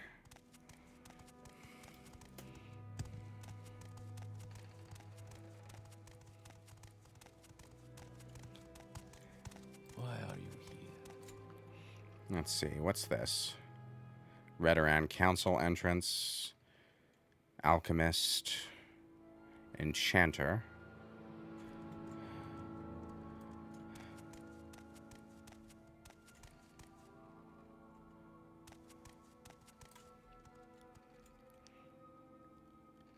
Oh, manor. Nope. I don't think the inn is in here now that I think about it. I thought it might be, but look out below. Wanting to ask, which Elder Scrolls game has my favorite soundtrack? That's a bit of a trick question, because a lot of the Elder Scrolls soundtracks just sort of build on top of each other. Like, you'll continue to see music from Morrowind and Oblivion, but then Oblivion adds its own soundtrack on top of it. And then Skyrim kind of does the same sort of thing, you know? Old Scar Inn, here we are. So I am looking for, hang on... the publican Boderi Farino is the one I should talk to. Why are you here? So, down here, I think. No. Is there something I can do for you? It's a good thing I can tell people's names just by glancing at them. Hell of a useful magic power. Here we are. What do you ask of me? Good day, I'm Boderi Farino, publican of the Old Scar Inn here in Aldrune. We rent beds, and I have limited selection of goods for barter. If you're new here, I can also tell you where to look for other services, or a specific place nearby. If you're looking for someone in particular, I may be able to help. Okay. Yes, I have a slightly larger room that's available if you're looking to spend a longer time in Aldrune.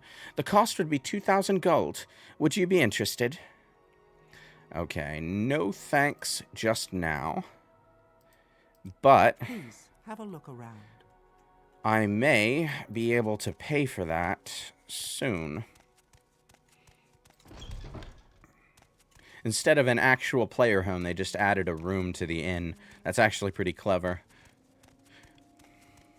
There are some NPCs in other Elder Scrolls games that stay long-term at an inn. I seem to remember an orcish writer in Skyrim who stays at an inn that I always pass on my way to Winterhold. Anyway, I couldn't get any particular advice about this quest. So back to Balmora I go.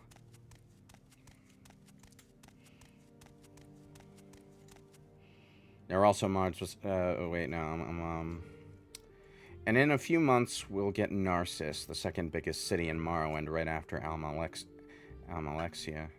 You mean Mournhold?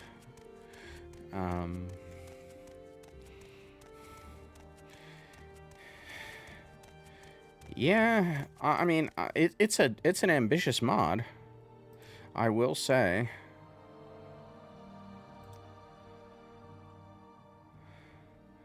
You can go to Sadrith Mora as well if I want to get Fighters Guild jobs that won't put me in conflict with the Thieves Guild. Go ahead, I'm listening. All right, so right now I have a fetch quest for the Mages Guild. I have a Do you want something from me? a bit of thievery for the Thieves Guild, which I think I'll do first, and then the egg mine. Your actions precede you, Outlander. I've heard good things about you. Thank you, shady lady. I appreciate the compliment. Wealth beyond measure. Wow, everyone really likes me right now. I guess it's because of my personality skill, it's so high. I haven't even leveled up yet, but that lady sign is really helping me out in the early game. Also, now that I think about it, I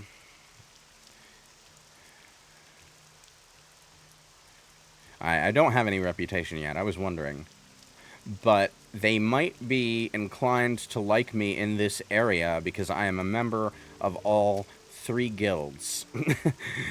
The factions you join do affect people's disposition toward you. It's a lot more complex than friend, enemy, neutral. I'll never get over how Skyrim just lets you take a bunch of stuff out of someone's house after you do them a small favor. I always just kill some poor sod and get a free house. Yeah, I mean, that's what you have to do in base Morrowind because they don't have any player homes. I prefer to have player homes, and it's so weird that Morrowind doesn't have them, because Daggerfall did, and so did Oblivion. This is like the only game in the series other than Arena that doesn't have player homes. Now, what was I doing? Right, the manor. I need to,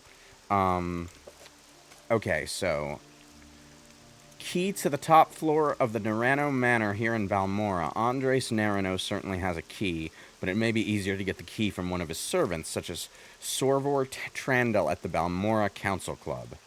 Sorvor Trandel, right. So I probably need to do some sweet talking here. Speechcraft is considered a thief skill, insofar as the guild is concerned. Like, you can absolutely advance in rank using your speechcraft and mercantile skills.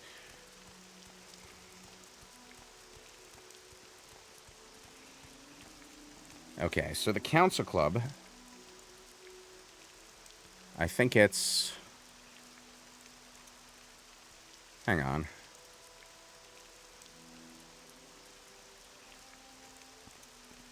I think the council club is down south. At least it should be. Aha! Lucky lockup.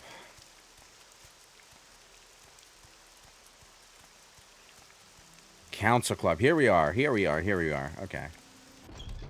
Mathsera. Denelan Velis. Our doors are always open. Oh, actually, I'm going to save before I do this. Because, you know, it is possible to get someone's disposition so goddamn low that they refuse to respond when you use persuasion or bribing or anything. It's like the ultimate punishment for trying to spam persuasion. Now, very quickly, I am going to bribe you with 10 gold. No? Can't I? What about 100? There we go. You see...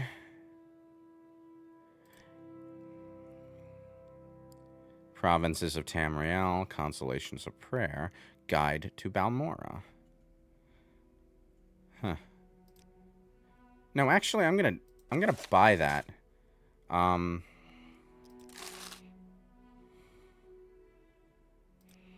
I am also going to sell... Oh, he doesn't buy mushrooms. Okay, that's unfortunate. I mean, I thought I could just sell a couple things one at a time to boost his disposition that way. But anyway, everyone can always use some extra coin. What do you need? What I need is... Okay, Anders Nerano. I work for him. What else do you want to know?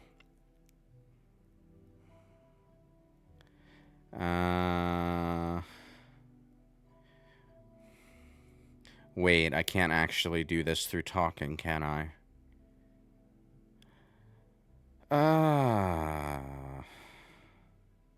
Orvistran. He's the brother of Duke Venendren. It's an important businessman, brave and loyal to his people and our rightful homeland. Okay, I am talking to the right person here.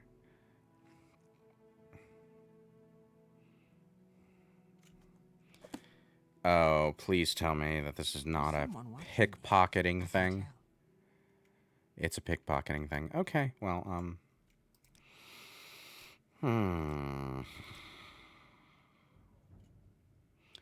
I don't have an invisibility. Alright, what's the...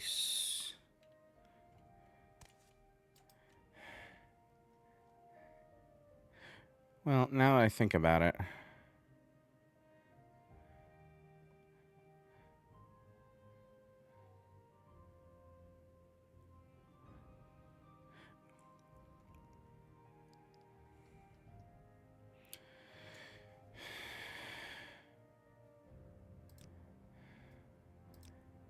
Nope.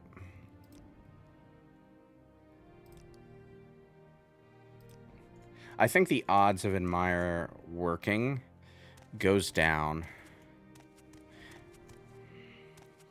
You may speak. Okay, you know what? I'm not going to try to pickpocket this guy.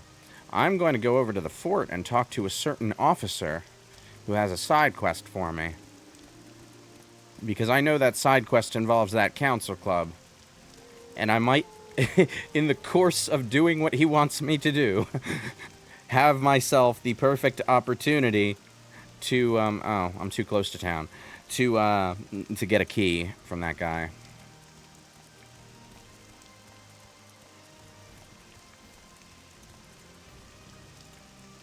Ugh, I'm still too close to town.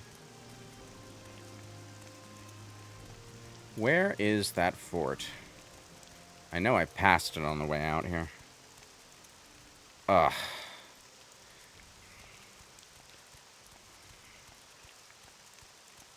Hang on. That's crashweed. I don't need crashweed. Okay, until healed. Here we go. And now it's bright out. Nice and bright. Good. That's what I like to see. There's the fort. So, this guy, the the commander of this fort, has sworn to stamp out corruption in Balmora. Unfortunately, corruption in Balmora is rather like a cockroach infestation in that the harder you stomp, the further they dig into the corners, you know? So, what he wants is for an enterprising young mercenary to sally on by and, you know, if they happened to murder everyone at the council club, then, you know, that would be convenient.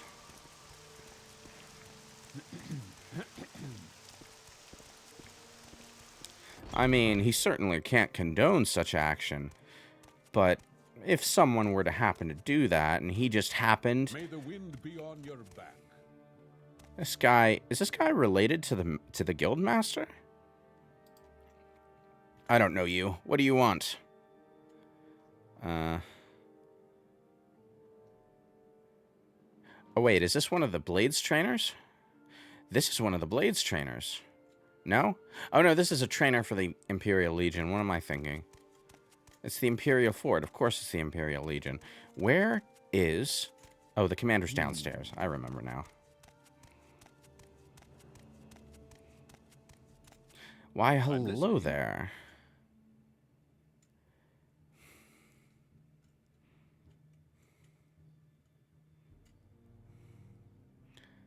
I've got some work for you if you're interested. Okay. There have been rumors of a bandit robbing careless travelers near Hala-Olad.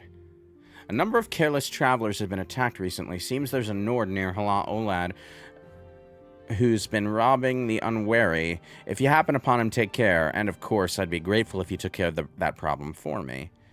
Okay.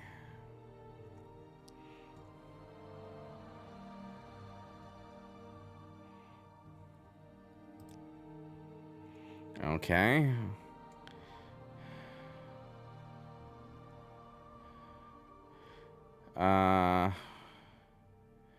You said that you had work for me. Where is the work? Alright, Thieves Guild. In the Empire, the Thieves Guild is old and powerful, but here in Morrowind, the Thieves Guild is young and weak. The old and powerful criminal guild of Morrowind is the Kimona Tong. The Kimona Tong doesn't like the Thieves Guild. A lot, and the feeling is mutual.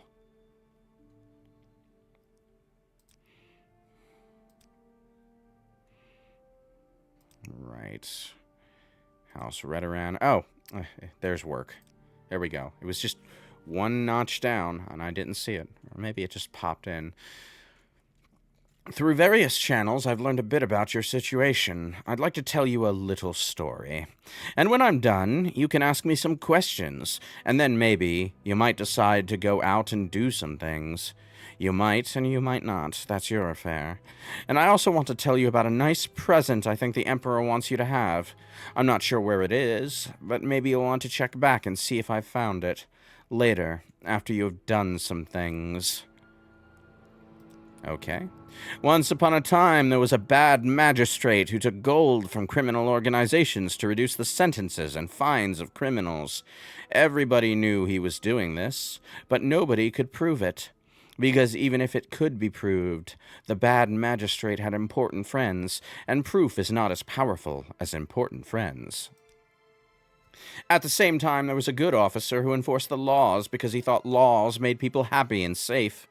And it bothered the good officer that enforcing the laws did no good, because the bad magistrate let the criminals go as quick as the officer caught them. For a long time, the good officer sighed and said, "What can I do? Because the bad magistrate has important friends, and nothing I can do will touch him." But then the good officer said, "Say, wait a minute, what about the bad people who are bribing the bad magistrate? They haven't got important friends, and if they aren't around, then the bad magistrate can't get any more bribes." I love the attitude of this NPC. And even better, the good officer suspected that the bad people who were bribing the bad magistrate were probably criminals themselves. So the good officer decided that it would be good if the bad people who were bribing the bad magistrate should go away forever. So that good officer made a little special prayer, that there would be a little bloodbath to wash the bad people away. There, isn't that a nice little story? Maybe not a perfect story, because it ends with a prayer and not a bloodbath. But maybe the story isn't over yet. The bad people in my story are 5 members of the Kimona Tong. I know they are a scout, a pawnbroker, a savant, a thief, and a smith, and that they are in Balmora. Unfortunately, I don't know their names, but maybe you can find their names, and where to find them.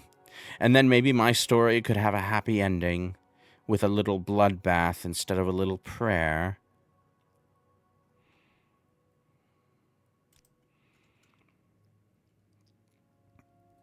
Blah, blah, blah. There. Nice present. What is the nice present from the Emperor? I'm sure I don't know. I think it is supposed to be a surprise, and as I said, I'm not sure where it is. But I might find it any time, so check back and see if I've found it later, after you've done some work. I don't even know why that guy bothers playing coy. You want something, friend? Anyway, yeah, I'm supposed to find out the 5 names of the Kimona Tong. It just so happens that going after the Kimona Tong is in the Thieves Guild's interests. So it lines up very nicely with what I'm doing right now.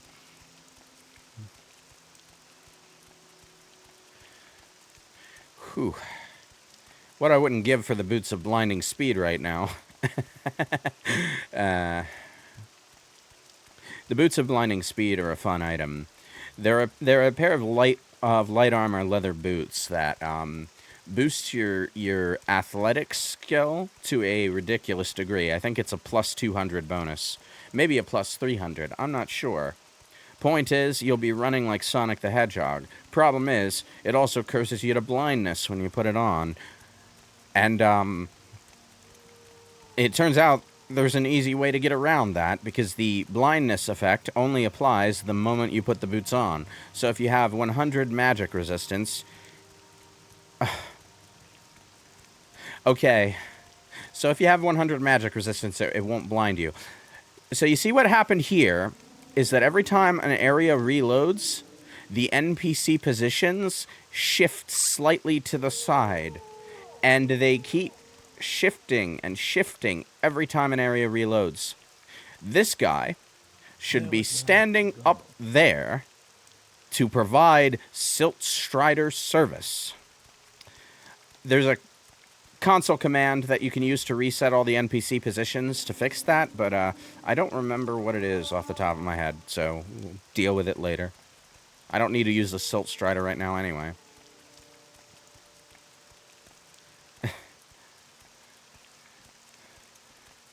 The classic Doom power-up mechanic? What?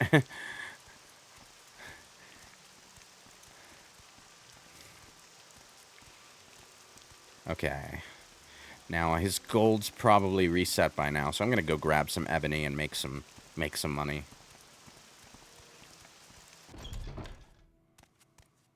Do you need something? I wonder why the game is jittering so much this time.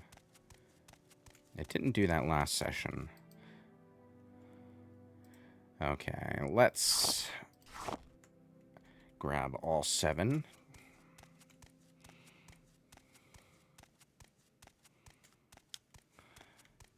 I kind of wasted money bribing that one NPC, too, so I need to make that money back. And I know where I can get more raw ebony if I need it, because I found that cave that has raw ebony in it. What do you want? Okay. Wait, his gold hasn't reset. Why hasn't his gold reset? Ah! Well, how much is 1 cost? 92. Not worth it. Can I sell ebony at the alchemists, though? I think I might be able to.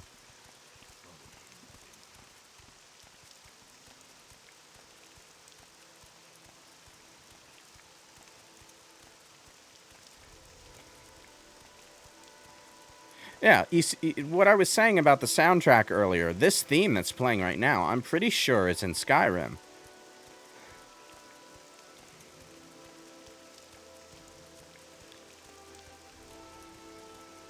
I might just be tricking myself into thinking that, though.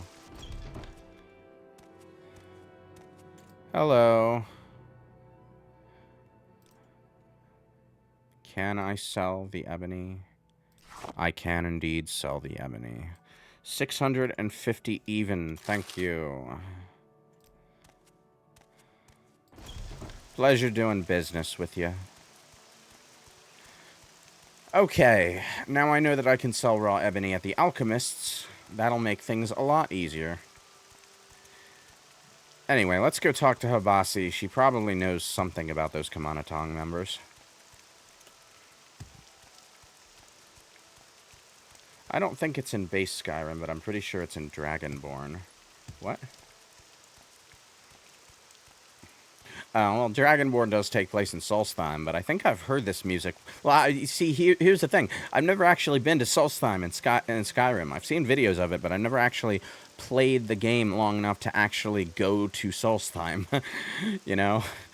I've spent hours and hours and hours and hours and hours in Skyrim, but it's always been in mainland Skyrim. I haven't even played Dawnguard yet, which, you know, you'd think I'd want to, because it's where the best NPC in the game is. The best companion follower, I mean, but, you know. Bad people. Tell me about the bad people. If the bad people you're looking for are Kimona Tong, and they're in Balmora, you'll find them at the Council Club Corner Club. That's the local Kimona Tong hangout. The scout would be Vadusa Sathrion. Marasa Erin would be the pawnbroker. The thief would be Madrelli Thirlith. Sovor Trandel is the savant. Thanalen Veles would be the smith.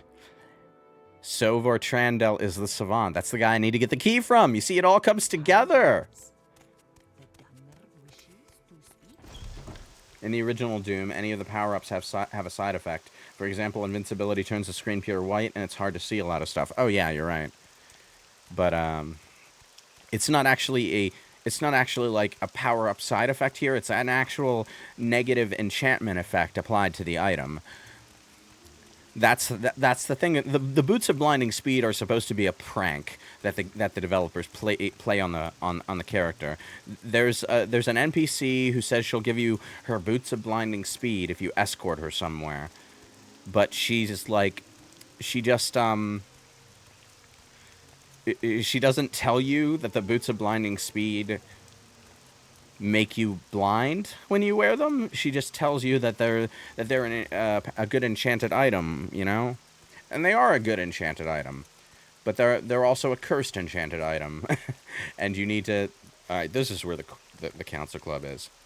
I am going to wait for my stamina to restore. Yes, and it stopped raining. Excellent. Now, Masera. Thanalan Velis, I think, is one of them. I am going to very quickly put on my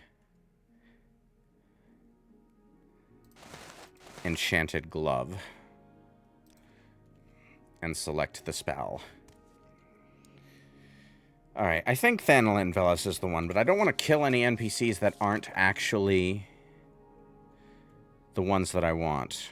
Thanalan Velis, yes. So this is one.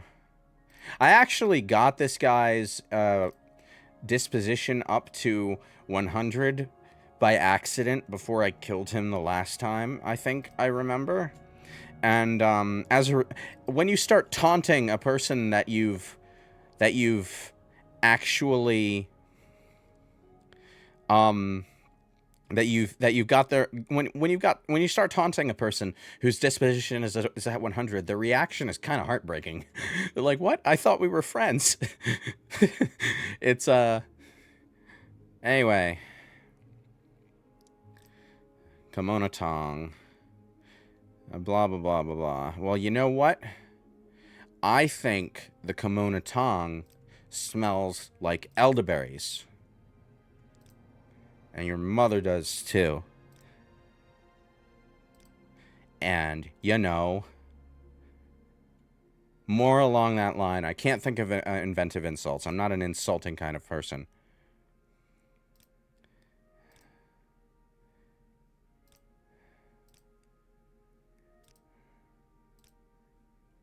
There we go. You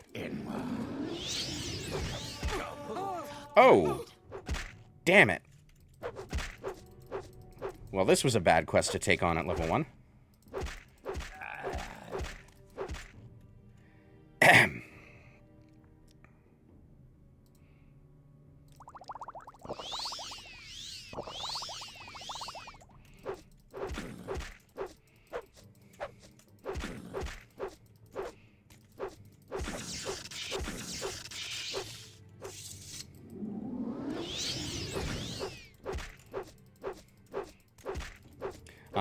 I definitely need my bound longsword for this.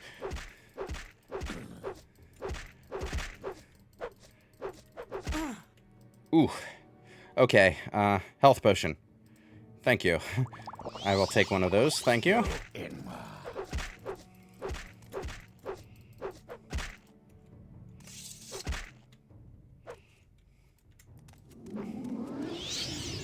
You will die. One more health potion, thank you.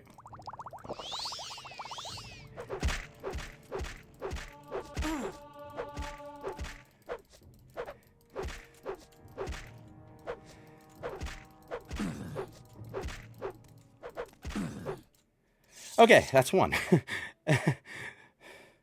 The stream crashed on your end? Well, I'm still seeing it on my end. So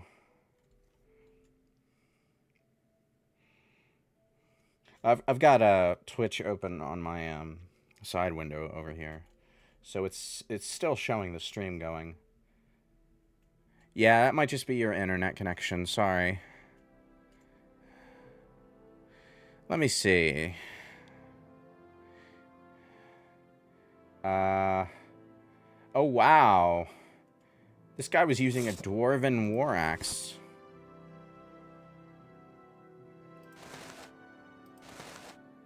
No, I think I'm going to stick with my nice-looking shirt. 110 gold. Up to 1,000. Some pants and shoes. Armorer's hammers. I will take that.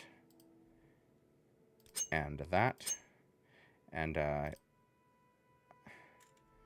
alright. So, I'm level 1, and these fights are tough. Like, super tough. If I didn't have that bound longsword spell, I would stand no chance. But I'm gonna burn through potions too quickly if I don't do this the smart way. So, for this moment, I'm gonna, well, I'm moving too slow because I've got so many armorer's hammers. I'm actually just running to the Fighters Guild to drop stuff off right now. I'm listening. But Please, I go need to on. think of a plan to get these 5 guys dead. Because, anyway. A journeyman's armorer's hammer. An apprentice armorer's hammer. Not bad. The dwarven war axe I can probably sell at the blacksmiths. Because I'm not actually going to use a war axe. That's kind of out of character for me. Right, hang on. Do I have alchemy stuff? I thought I bought, like, a mortar and pestle, but I might be thinking of one of my practice runs. I didn't actually do, like, a real practice playthrough, but I did, like, boot up the game before session 1 so that I could reacquaint myself with the early game and, Go ahead, I'm listening. reestablish some muscle memory for the goddamn controls, because I don't play keyboard and mouse all that often. Sometimes my hand will shift one key over, and I'll start moving my hand as if I'm on WASD, but instead I'm on ESDF, and that's not good. Anyway, I'm going to repair my iron spark sword. Barter. 3. Oh, my offer's been refused. Okay. Oh, you know what? Fine. Be that way. Hello. I don't know if I can help you. Alright. Alright. Well, I'm gonna walk for a bit. Restore my fatigue. I have no chance of doing this if my fatigue is low. If your fatigue is low, everything you try will fail. Spellcasting, swinging your sword. Basically, the only thing that won't fail, that doesn't, like, bother with fatigue at all, is enchanted items. Like my bound longsword.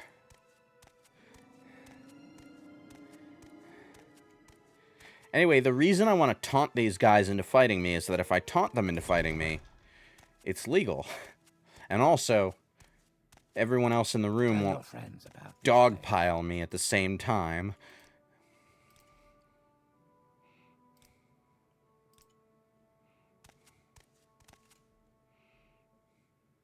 Hello, Sovor. Wait, I should save my game, just in case I, like, completely muck up the taunting. Yeah, you know, in Skyrim, you need a spell to do this.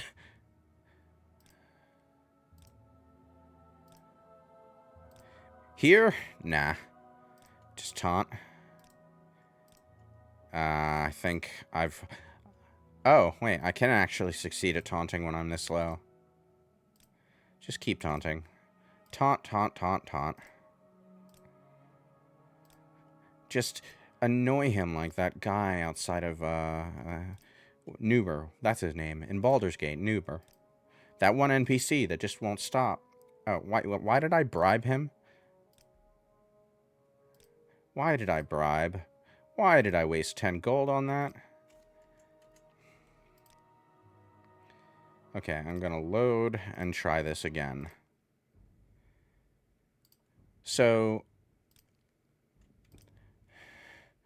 persuasion, taunting, all of that stuff. It's not exactly easy to do in the early game because the skill is basically a dice roll every time.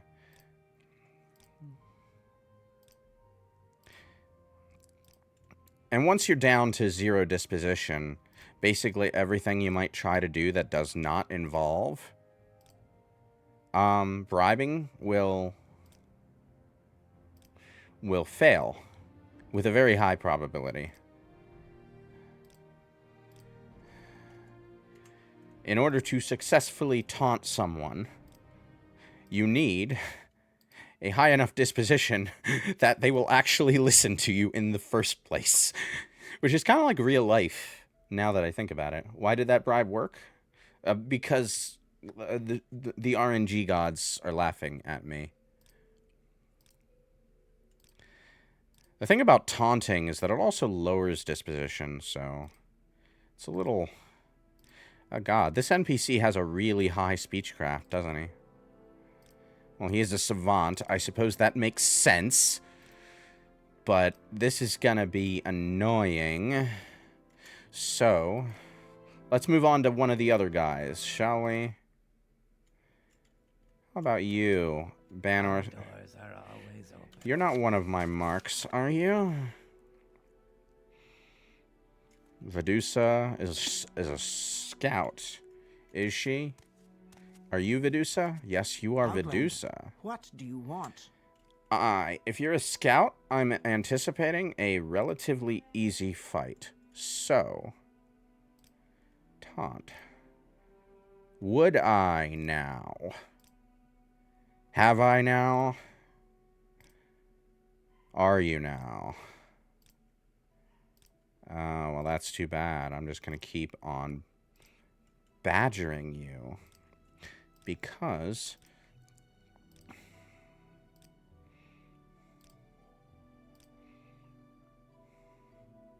Okay, I'm gonna... nope. Okay, so... Let's say I bribe 10 gold a couple of times. No, that won't work. No, that won't work. No, that won't work. Taunt? No. I'm sort of banking on, like... Nah. Okay, that isn't working. I may have to actually attack someone here.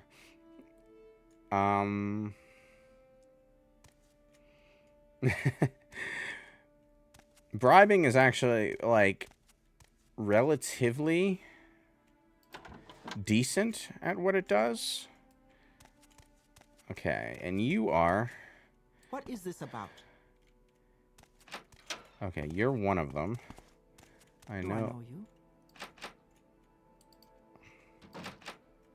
Oh, that's a locked door. Okay. Well, let's try you.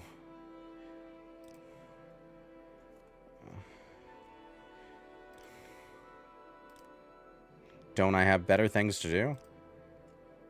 What makes you think I have better things to do? I'm here, aren't I? Ah, finally one of them bites. Smack, smack, smack. Oh, I need a potion. That's invisibility. Cheap restore health, actually. Let's drink 2.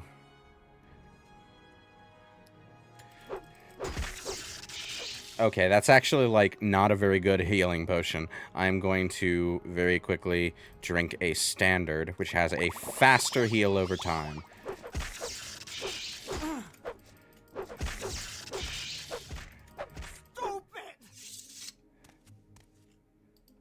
Okay.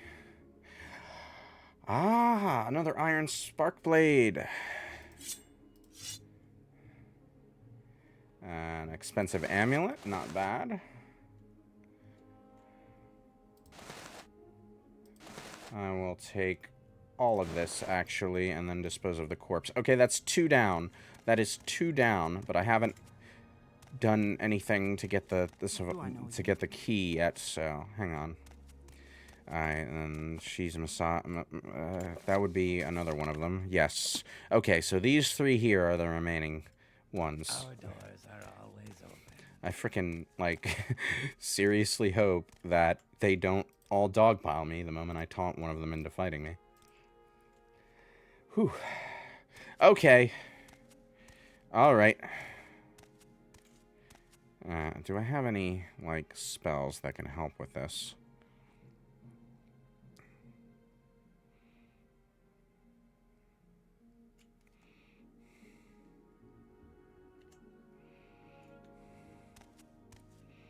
Alright, let's try the scout again. I'm listening. She seems like Go she would ahead. be easier to fight than the other 2.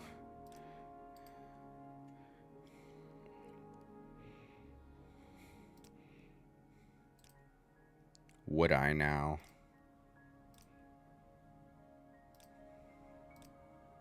Ah, you were doing so well.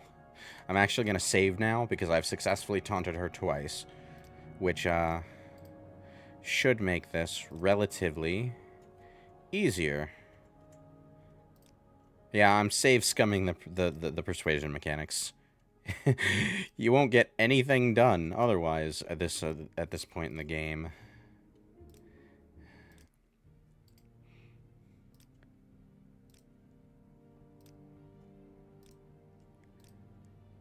If I'm so pathetic, take me on, goddammit.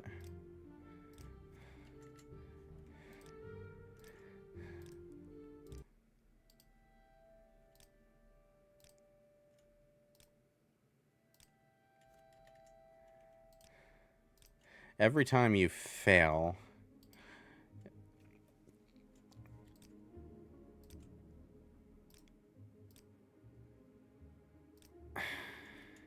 Look, if you're that dead set on ending me, lady, come and try it.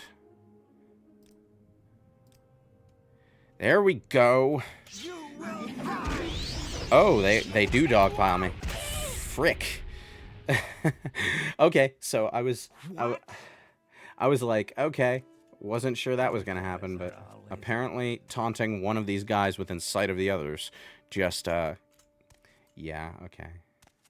That is gonna be an issue.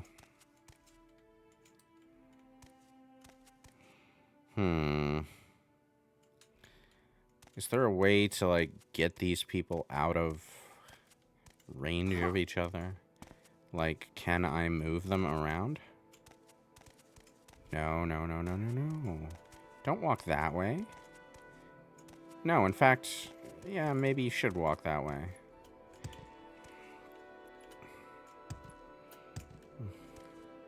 Oh. Oh no. I've boxed myself in. Help.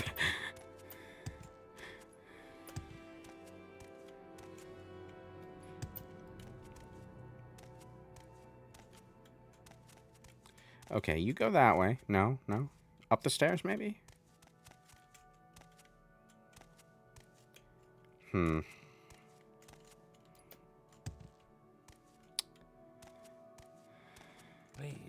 have a look around. Those three attack together no matter what? Oh, I was hoping, like, maybe I could get one of them away from each other, but I'm thinking too much like Skyrim and Oblivion, where you put a bucket over someone's head. Okay, I'm gonna have to come back here at a higher level. Sorry, Habasi, that key is gonna have to wait. I guess that means the egg mine is my only option right now. I know, the egg mine shouldn't be too hard. Whew. Wow, 2 hours and 20 minutes. I'm still in Balmora. The Elder Scrolls is not a fast-paced series. There are times when I resent Skyrim for going so far down the mainstream direction. And then there are times when I absolutely understand why it went so far down the mainstream direction. You know what I'm saying? Wait, how much am I carrying? 141, right. I thought I was moving a bit too slow. Well, I'll deal with these guys. I might be able to talk them out of, like, poaching eggs. Egg poachers. Egg poachers. I get the feeling this entire quest line is a pun. Anyway, there's a dungeon over there.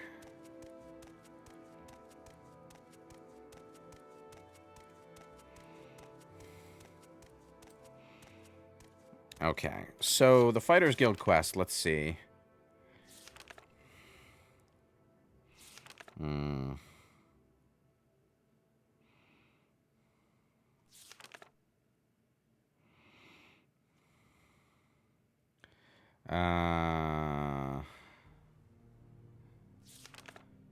Civilo Othan and Dainila Valas, former egg miners. Okay.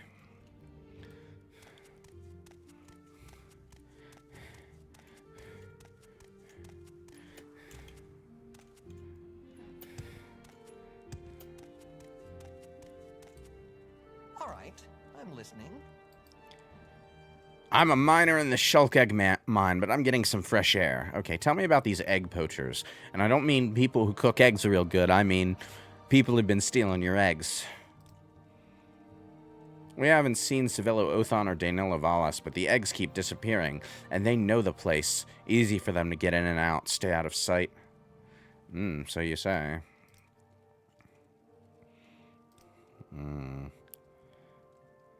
Ah, and this is where you learn about the Quama foragers. I would sit here and read you the lore, ladies and gentlemen, but, you know. Ugh. There's a lot of lore.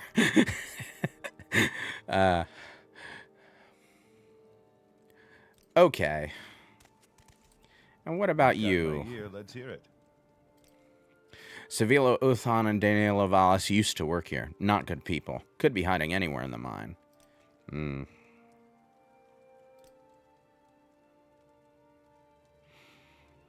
Right. Slavery in Morrowind is legal by virtue of the concessions that the tribunal managed to get out of Tiber Septim. Fortunately, in the years after this game, the slavery does indeed end up being legalized even in Morrowind. Anyway, dungeon save, here we go.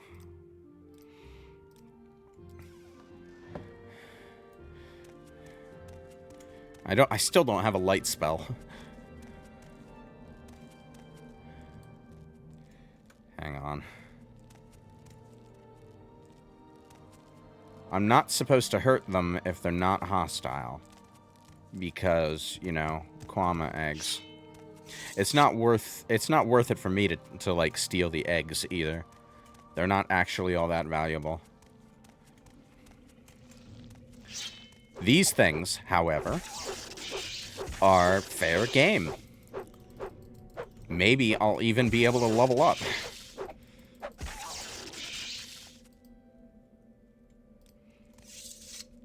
Okay, so... Alright, this way heads to the mining camp. Which means there are NPCs I can ask about our targets here. Probably. Yep.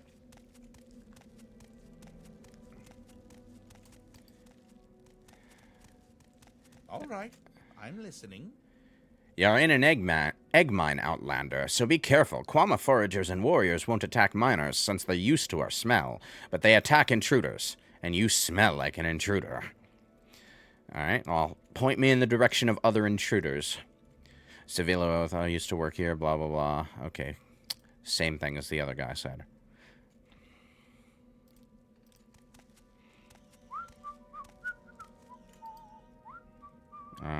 Probably gonna say the same thing. Alright, what have you got to say? We don't know anything about that. We're just doing our jobs. Okay, well, tell me a little secret about your jobs. We miners don't grow the eggs. We just harvest them. The queen lays the eggs. The workers plant them, tend them, and nourish them. And we harvest them. Doesn't hurt the colony. They grow far more than they need. Well, I'm listening, so go ahead. It's actually a fairly clever, source of food. Eggs from insects that lay way too many. What brings you here, Dunmer? Alright. Blah, blah, blah. I think the Quama are very likely to be a new player's first impression of how odd some of Morrowind's wildlife can be. Oh yeah, the other wildlife will kill them before they have a chance to appreciate that.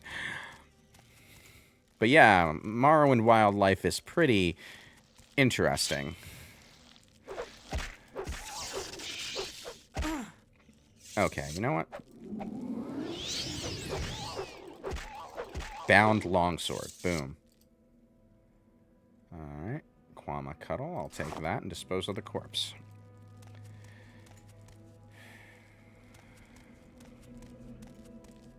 This is a lot more interesting than going to someone's house and killing some rats, I'll tell you that. I mean, the pillows were funny. But, you know, the rat quest really was just the beginner's quest. Oh, this is the Queen's Lair. I do not want to go to the Queen's Lair. I'm going the wrong way. I am certainly going the wrong way. I hope I'm going the wrong way. I think there's another quest that takes you back to this mine where you do need to go to the Queen's Lair, though. Like, something about the Queen being blighted, so... Or maybe some of her workers being blighted. I don't know. I don't remember. Okay, slow to a walk. Gotta restore that fatigue. If I run into an enemy when I'm at low fatigue, it's always a headache. I mean, it's not like it's an unwinnable situation. It's just a headache. You wind up losing way too much health. And it takes forever to land a hit on anything. What's your story? One of the quirks in the way this game calculates accuracy with the fatigue modifier, actually. Not just accuracy, but also, like, the multipliers that it applies to your jumping and running and all that, is that, like, if you were to, like, if you were to, like, use console commands to set yourself to the absolute minimum stats, then it would take absolutely no time at all to get back to 100% fatigue, and then you could increase your fatigue with the potions, and that would increase the multiplier that gets added to accuracy and stuff, which basically means that you gain superpowers whenever you increase your fatigue by anything at all, because, like, if you only have, like, 4 fatigue, then if you were to drink a minor buff potion for your fatigue, you would be, like, buffed by, like, 10 or something. But that would be, like, 300% fatigue? 400? No, like something like that. Oh, finally! I got a level up! Son of a bitch. Now, I don't want to level up just yet. Why don't I want to level up just yet? Well, I want to actually, like, pay some attention to my stat gains, which means gaining skills in stats. I particularly want to get +5s in endurance early on so that I can max that as early as possible for those sweet HP gains. Now... Oh, that's the door upstairs, isn't it? Or downstairs, one of the two.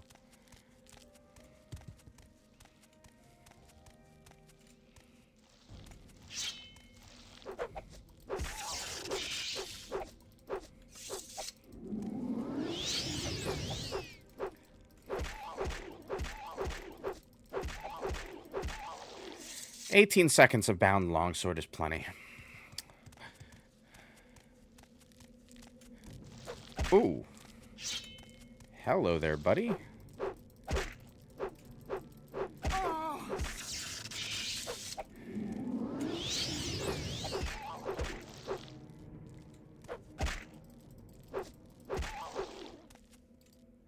Alright, take that. Dispose of corpse.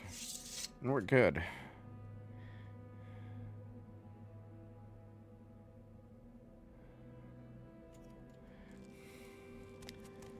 Gotta remember to sell that enchanted weapon.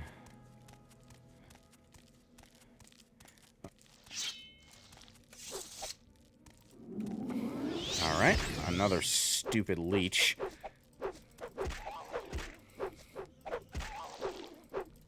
You have a good night, Aqua Sakura. Oh, I already killed the thing. Stop, it's already dead. It's already dead. Okay, now where does this go? This also goes to the Queen's Lair.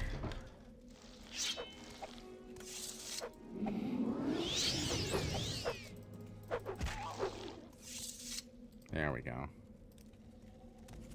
Whoa! Man, what the f... You will suffer greatly.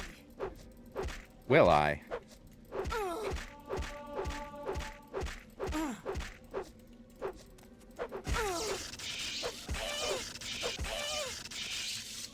Well, I found one of them.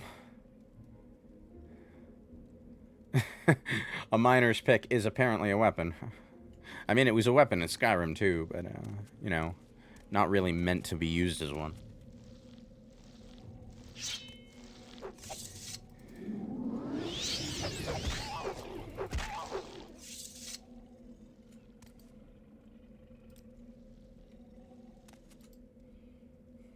How much does this weigh? 20.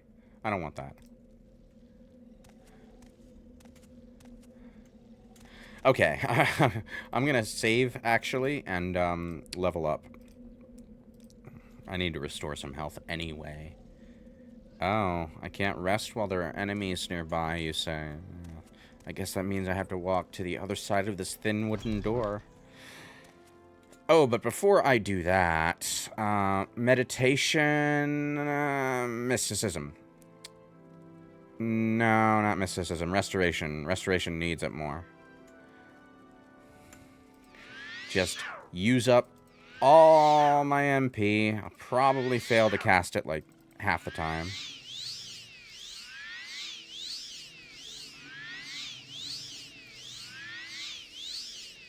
Riveting gameplay.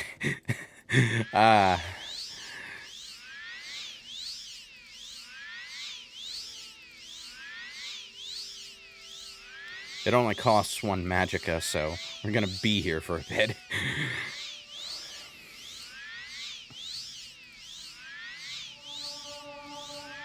I'm doing this now because, unlike in Oblivion, skills gained after you reach the level up threshold do count toward your stats. So I might as well see what kind of bonus I can squeeze out of my magic skills.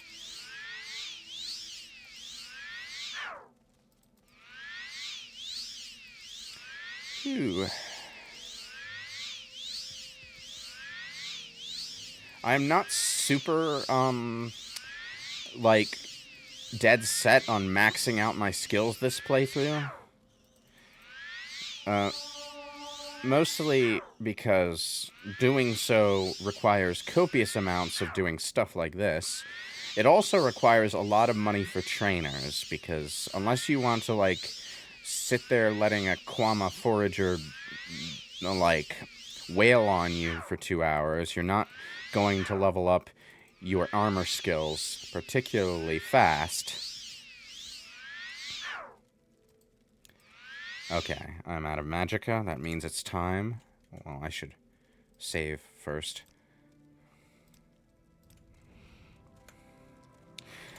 Time to rest until healed. You have ascended to level 2. You realize that all your life you have been coasting along as if you were in a dream. Suddenly, facing the trials of the last few days, you have come alive. Okay, so this isn't terribly terrible. I don't have any decent endurance gains, unfortunately. I would have had to, like, sit with the trainer for a while to make that happen. It'll be fine. We'll level up quite a few times, and starting with a level 65, we get a decent amount of HP per level up anyway. Now, the question is intelligence or willpower, and what we're actually going to go for that is willpower, because intelligence just gives you magicka. I don't particularly care about getting 2 points of magicka. If I had a particular sign, one that involved multiplying the intelligence to magicka, then I would probably care more about that, but right now, intelligence 40 is fine. You also do need to increase your stats to be able to train relevant skills higher, of course.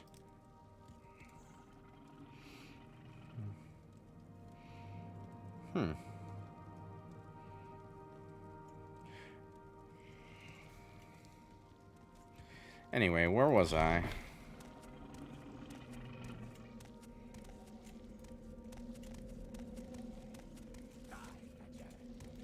Oh, hello. Oh, that's not what I wanted to do. I forgot to change for my training spell. Sorry, buddy. Look, this guy's coming at me with another pickaxe.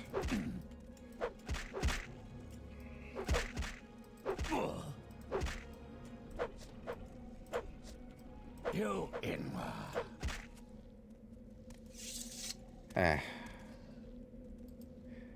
Okay, so some Kwama eggs. Yummy. And more worthless crap. Well, that's... I think that's both of them. Yeah, that's Sevilla. Okay, we got both the egg poachers. They weren't members of the Thieves Guild. If they were members of the Thieves Guild, we could at least count on them to have some decent shit. Willpower also increases chance of succeeding at spellcasting. Well, yeah, it also increases your fatigue, is what it does, which increases your chance of succeeding at basically everything. Okay.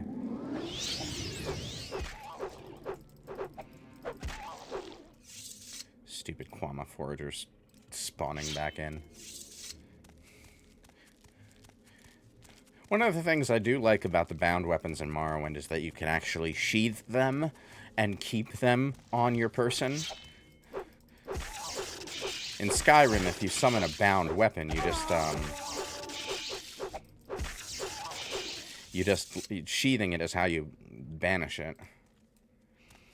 That means you have to cast the spell again in order to bring it back. It's not very useful for a mage to have a weapon that disappears the moment that they put it away to cast a spell. Then again, I guess Skyrim does make up for that by giving you the ability to have a spell in your other hand. Wait, where? No. No, I'm actually supposed to go this way. The egg poachers be dead. I can't wait to see how much this job pays, said no one ever. I know it's not going to pay much. It's the Fighters Guild. It's the Walmart of mercenary guilds. Hey there, buddy. We've had no problems with missing eggs since you took care of the poachers. I took care of them 10 minutes ago. I would be surprised if they had managed to steal eggs in that time. I mean, I'd be surprised because they're dead, but also because it takes more than 10 minutes. Okay. Alright.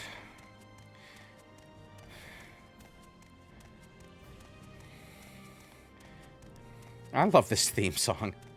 Morrowind's theme song is just great.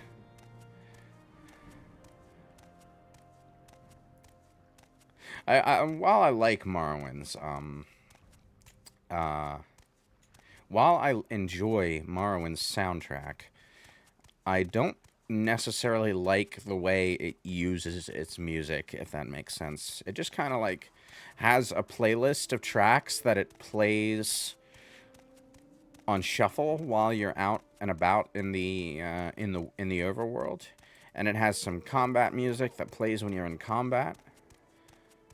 But there's not a whole lot of area-specific music, you know?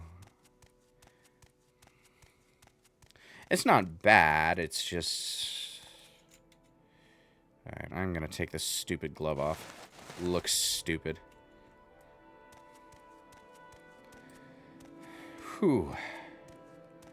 Okay. Let's recover some stamina. Yeah.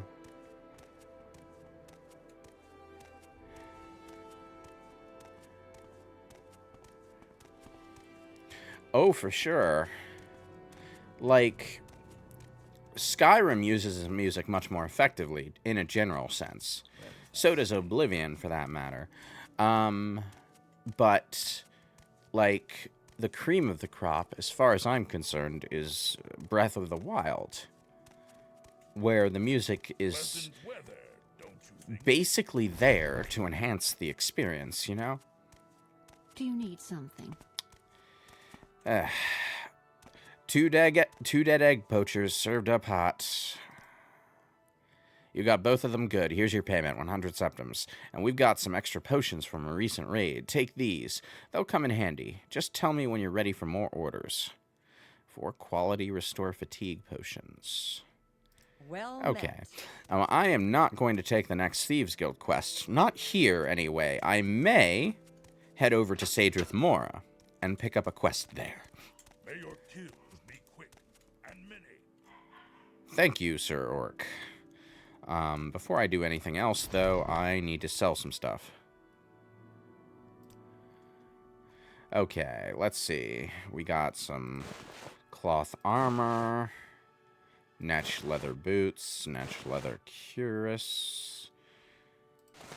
No, he doesn't buy clothes. Great, okay. The iron spark blade is a short blade. I do not need that.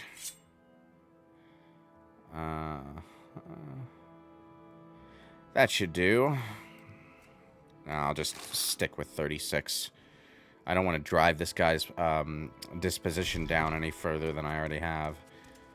Now let's head to our old pal at the pawn shop. Well, regular trader. There are pawn shops in this game, and they're generally shittier than this place is. Common shoes, expensive amulet, expensive pants, eggs. You want some eggs? How about some spare mushrooms? I don't need these mushrooms. It's going to be a long, long time before I do any alchemy at this skill level.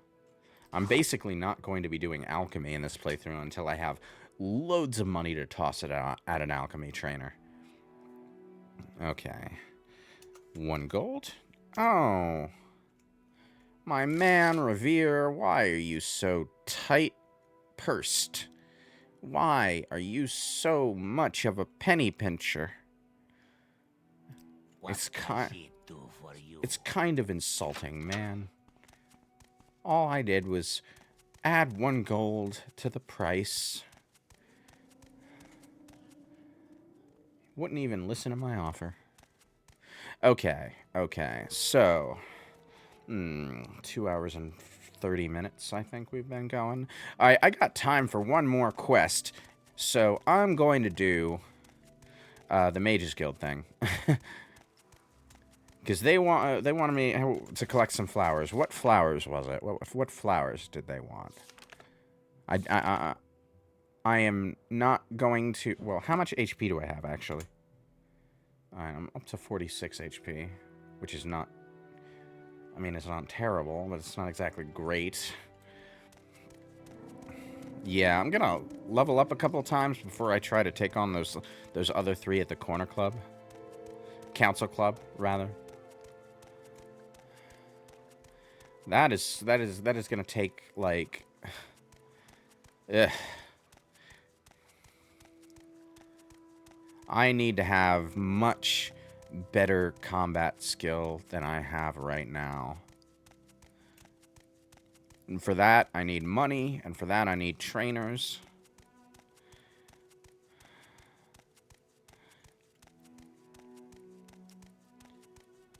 Now, from this distance, you might think that's part of the fort, but that's actually a dwarven ruin behind the fort. Skyrim players will recognize this kind of shit because it was all over that game. Not so much Oblivion, because Oblivion had the Ayleids, but the Dwemer actually operated out of Red Mountain in Morrowind, so they're a major part of this game's plot. So it should be no surprise that there are dwarven ruins all over Vardenfell.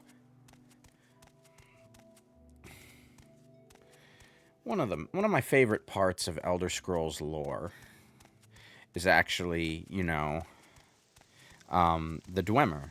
Because they started out as just dwarves, right? Oh, son of a mother monkey.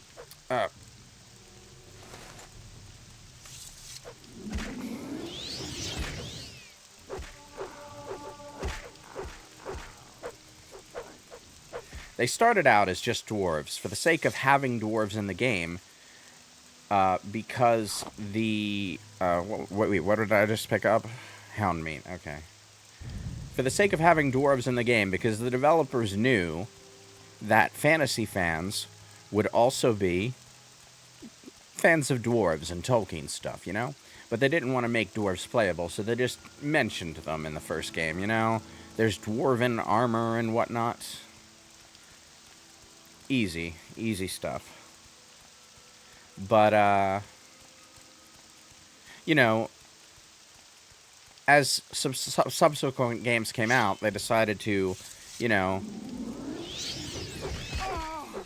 enhance the lore. So, the dwarves became the Dwemer. And I'm not actually sure why they're called dwarves anymore, because they don't resemble dwarves in the slightest. They're elves. They're a type of elf. They're a type of elf that is called a dwarf. Anyway, what flowers do I need?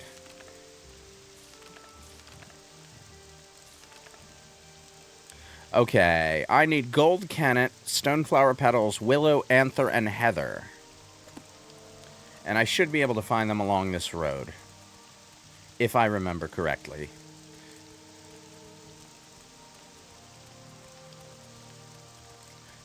God, it's raining hard right now.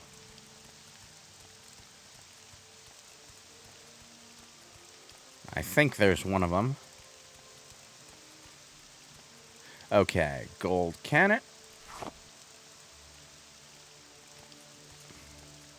Stone flower.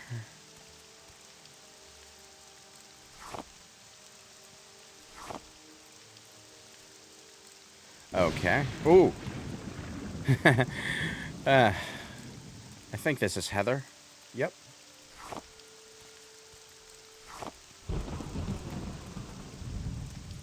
I don't need the cork bulb. What else? What else? What else? Willow anther is what I need now. I've got the other three. Where can I find a willow?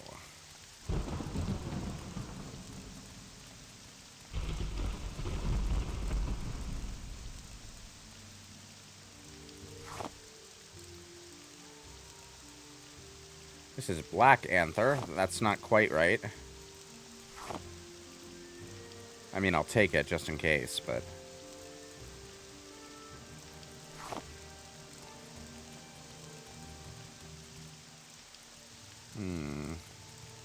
Wait, is this what we're looking for? Yes! Willow anther.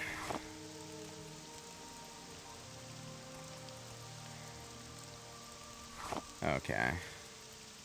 I take it these plants are related to each other then, in some way. Alright, back to the Mages Guild. Nothing to unwind with like a boring fetch quest.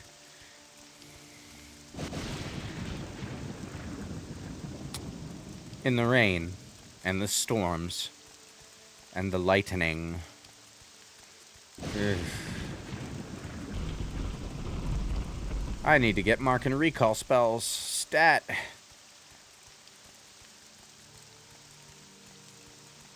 You don't really appreciate how much mark and recall helps the pacing of the game until you start the game over again and have to play a big chunk of the game without it. I don't remember which Mages Guild salesman sells mark and recall, but the next thing that I am going to do when I get back to Balmora is teleport from Mages Guild to Mages Guild until I find them.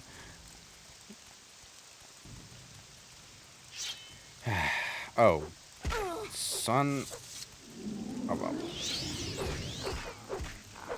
I was gonna say son of a bitch, but then I realized this is a Nyx hound, so yeah. Obviously.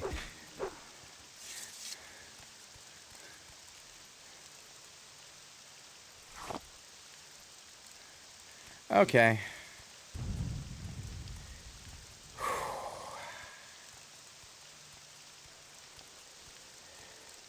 Excellent weather we're having here.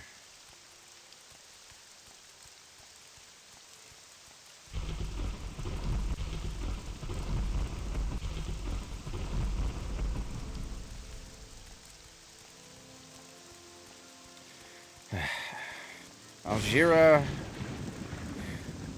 I jogged through a thunderstorm for you. I hope you appreciate my efforts.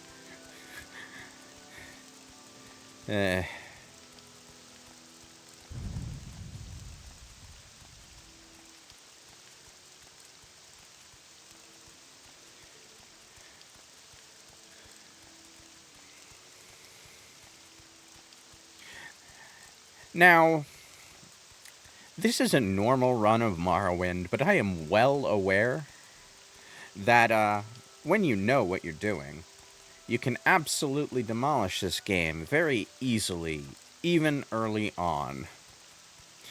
In fact, there's a merchant at the Tribunal Temple over in Balmora that makes it absurdly easy to grind up your alchemy skill.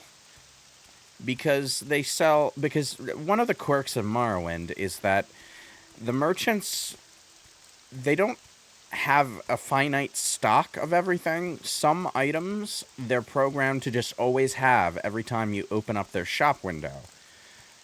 And the merchant in Balmora's temple, or one of them anyway, has 2 ingredients that combine to form a healing potion. So you can just continuously buy healing potions. The ingredients to make the healing potion, and then just make healing potions over and over. If you start with a decent skill in alchemy, well, you won't have any issues. The thing is, unlike Skyrim, the stuff that you make with your potions actually does turn a profit most of the time.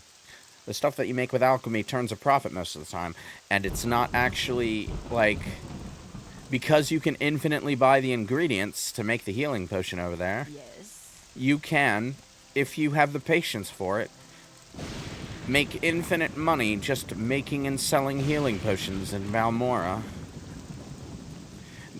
And the higher your alchemy skill gets, and the better the tools you use, the better the actual, the value of the potions will be, so the more money you'll make. The sky is the limit, until the merchants run out of gold anyway. But there are multiple merchants around town that you can sell your potions to, so it should never really be that much of an issue. Wait, I'm in the wrong guild. Sorry. I was looking for the mages, not the hard-headed mercenaries. What do you want, Outlander? A towel would be a nice start. Algera's downstairs, right? I need to turn in my quest with her. And I should hopefully be able to advance soon. Do you want something from me? Hey, cat lady, I got your stupid flowers.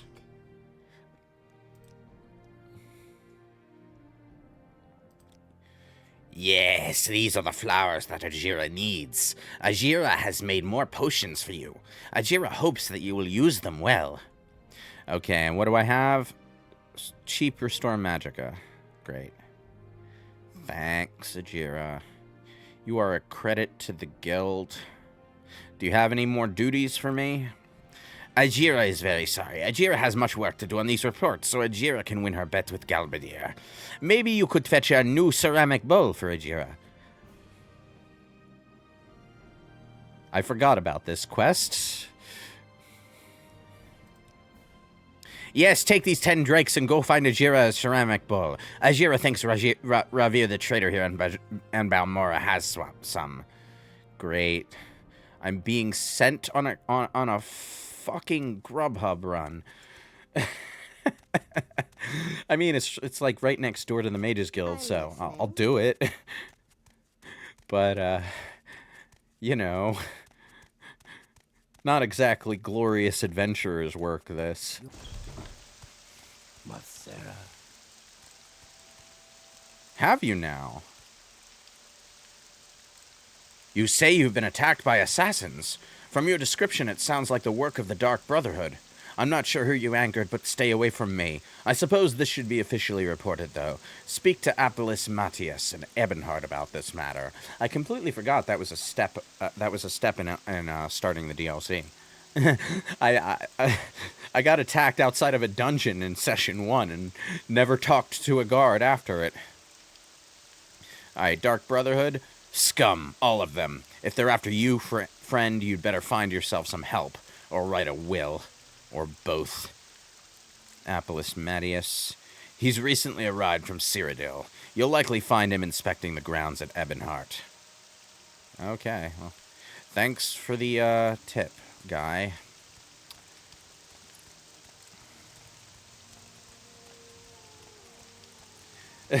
You forgot that the guards just decided the Dark Brotherhood isn't their problem.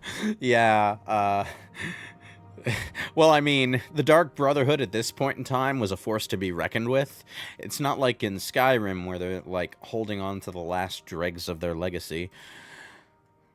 Yes, Ravir should have a ceramic bowl. What will you barter for it? Ceramic bowl?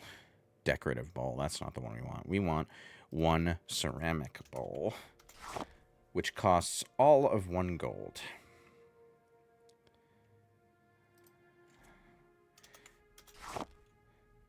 Great.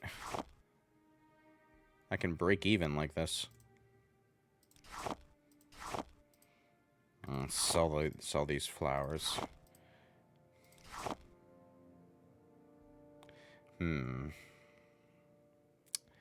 Yeah, that'll do. Okay. Good hunting.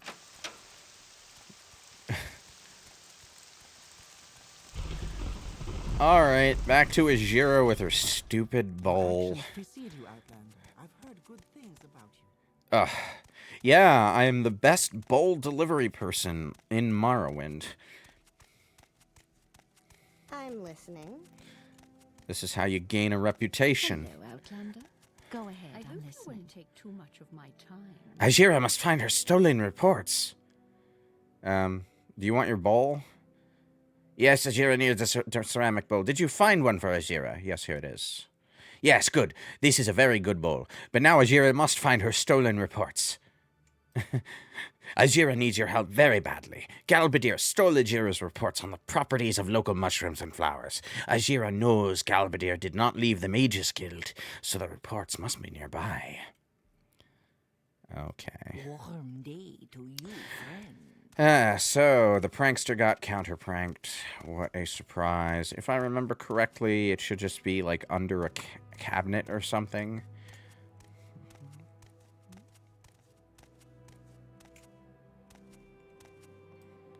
I think it should just be under a cabinet or something. I'm not sure.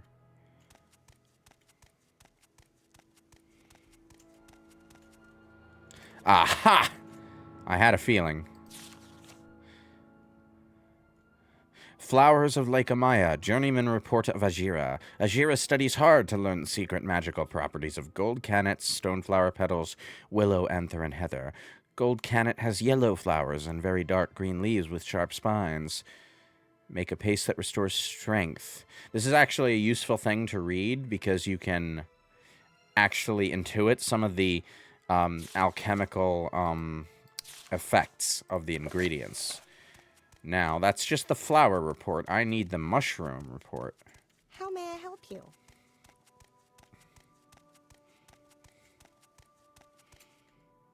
Anyway. Hang on.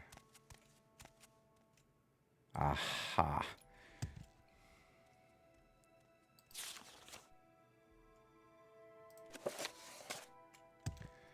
All right. That's both reports found. Definitely a more interesting quest than the quest for the bowl, which is... The bowl delivery quest was a red herring. May I help you? May you walk on warm sand. Yes, I have your stolen reports. Have I found Ajira's reports? Yes, here they are. Yes, these are the reports Ajira needs. Ajira thanks you. Ajira is your friend, always. Ajira worked very hard on these potions for you. And the potions she gives you this time are exclusive quality. Fire shield, frost shield, lightning shield, and spell absorption. This is actually a really good haul. Especially that spell absorption. That just absorbs spells into your magical pool, so you can use the spells that are coming your way to restore your magic. Very useful. What about the ceramic bowl? Ajira has enough mixing bowls now. Good, good, good. Okay. Do you have any more duties for me? Ajira knows many secrets, but they are not yet for friend. Speak with Ajira again when you are a warlock. Rannis Athris here may have duties for you, but Ajira does not like Rannis much. Maybe you should speak with Ajira's good friend Edwina Elbert at the Guild of Mages in Aldrun. So even in the Mages Guild, where there isn't necessarily a conflict to navigate, you do have different quest paths you can follow. Rannis here has you doing some pretty skeevy things. So Ajira's warning here is actually well aimed. I think, like, Ajira has you basically trying to extort like independent mages to join the guild and stuff. It's pretty skeevy. I'm not going to do that. I am going to trust Ajira. She gave me that really good batch of potions that one time after having me do all her bitch work for her. What do you want? That's more gratitude than I see in a day as a gig worker. Anyway, it is raining. We have reached the 3-hour mark, and I am done for the night. Which is probably good, because it seems like most of you are done for the night, too. I will be back with Morrowind in a week or two. The next stream that I have planned, I think it was on Sunday that I was aiming to stream, but the next stream will be Castlevania 3. I will finish up Castlevania 3 next time. Ooh. That thunder sound effect is not quiet, I'm gonna say. Let me just heal up before I end the stream. I am going to, there we go. I'm going to see about a raid after I save for the start of the next session. Okay. Let's see who we can raid. With my raid party of 3. Let's see. Who am I following? Is anyone that I'm following on online right now? No, I don't see anyone.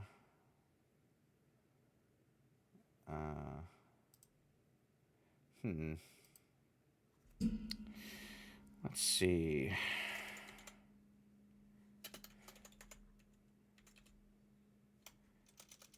You guys got any suggestions about who to raid, do you?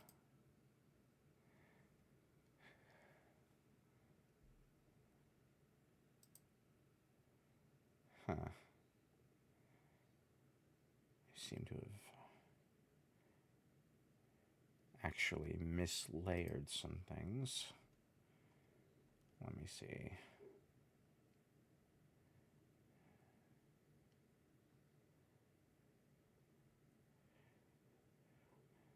No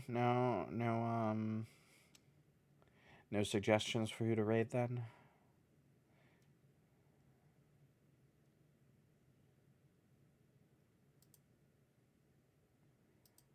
Ah, well. Alright. I will see you all next time then. Have a good night.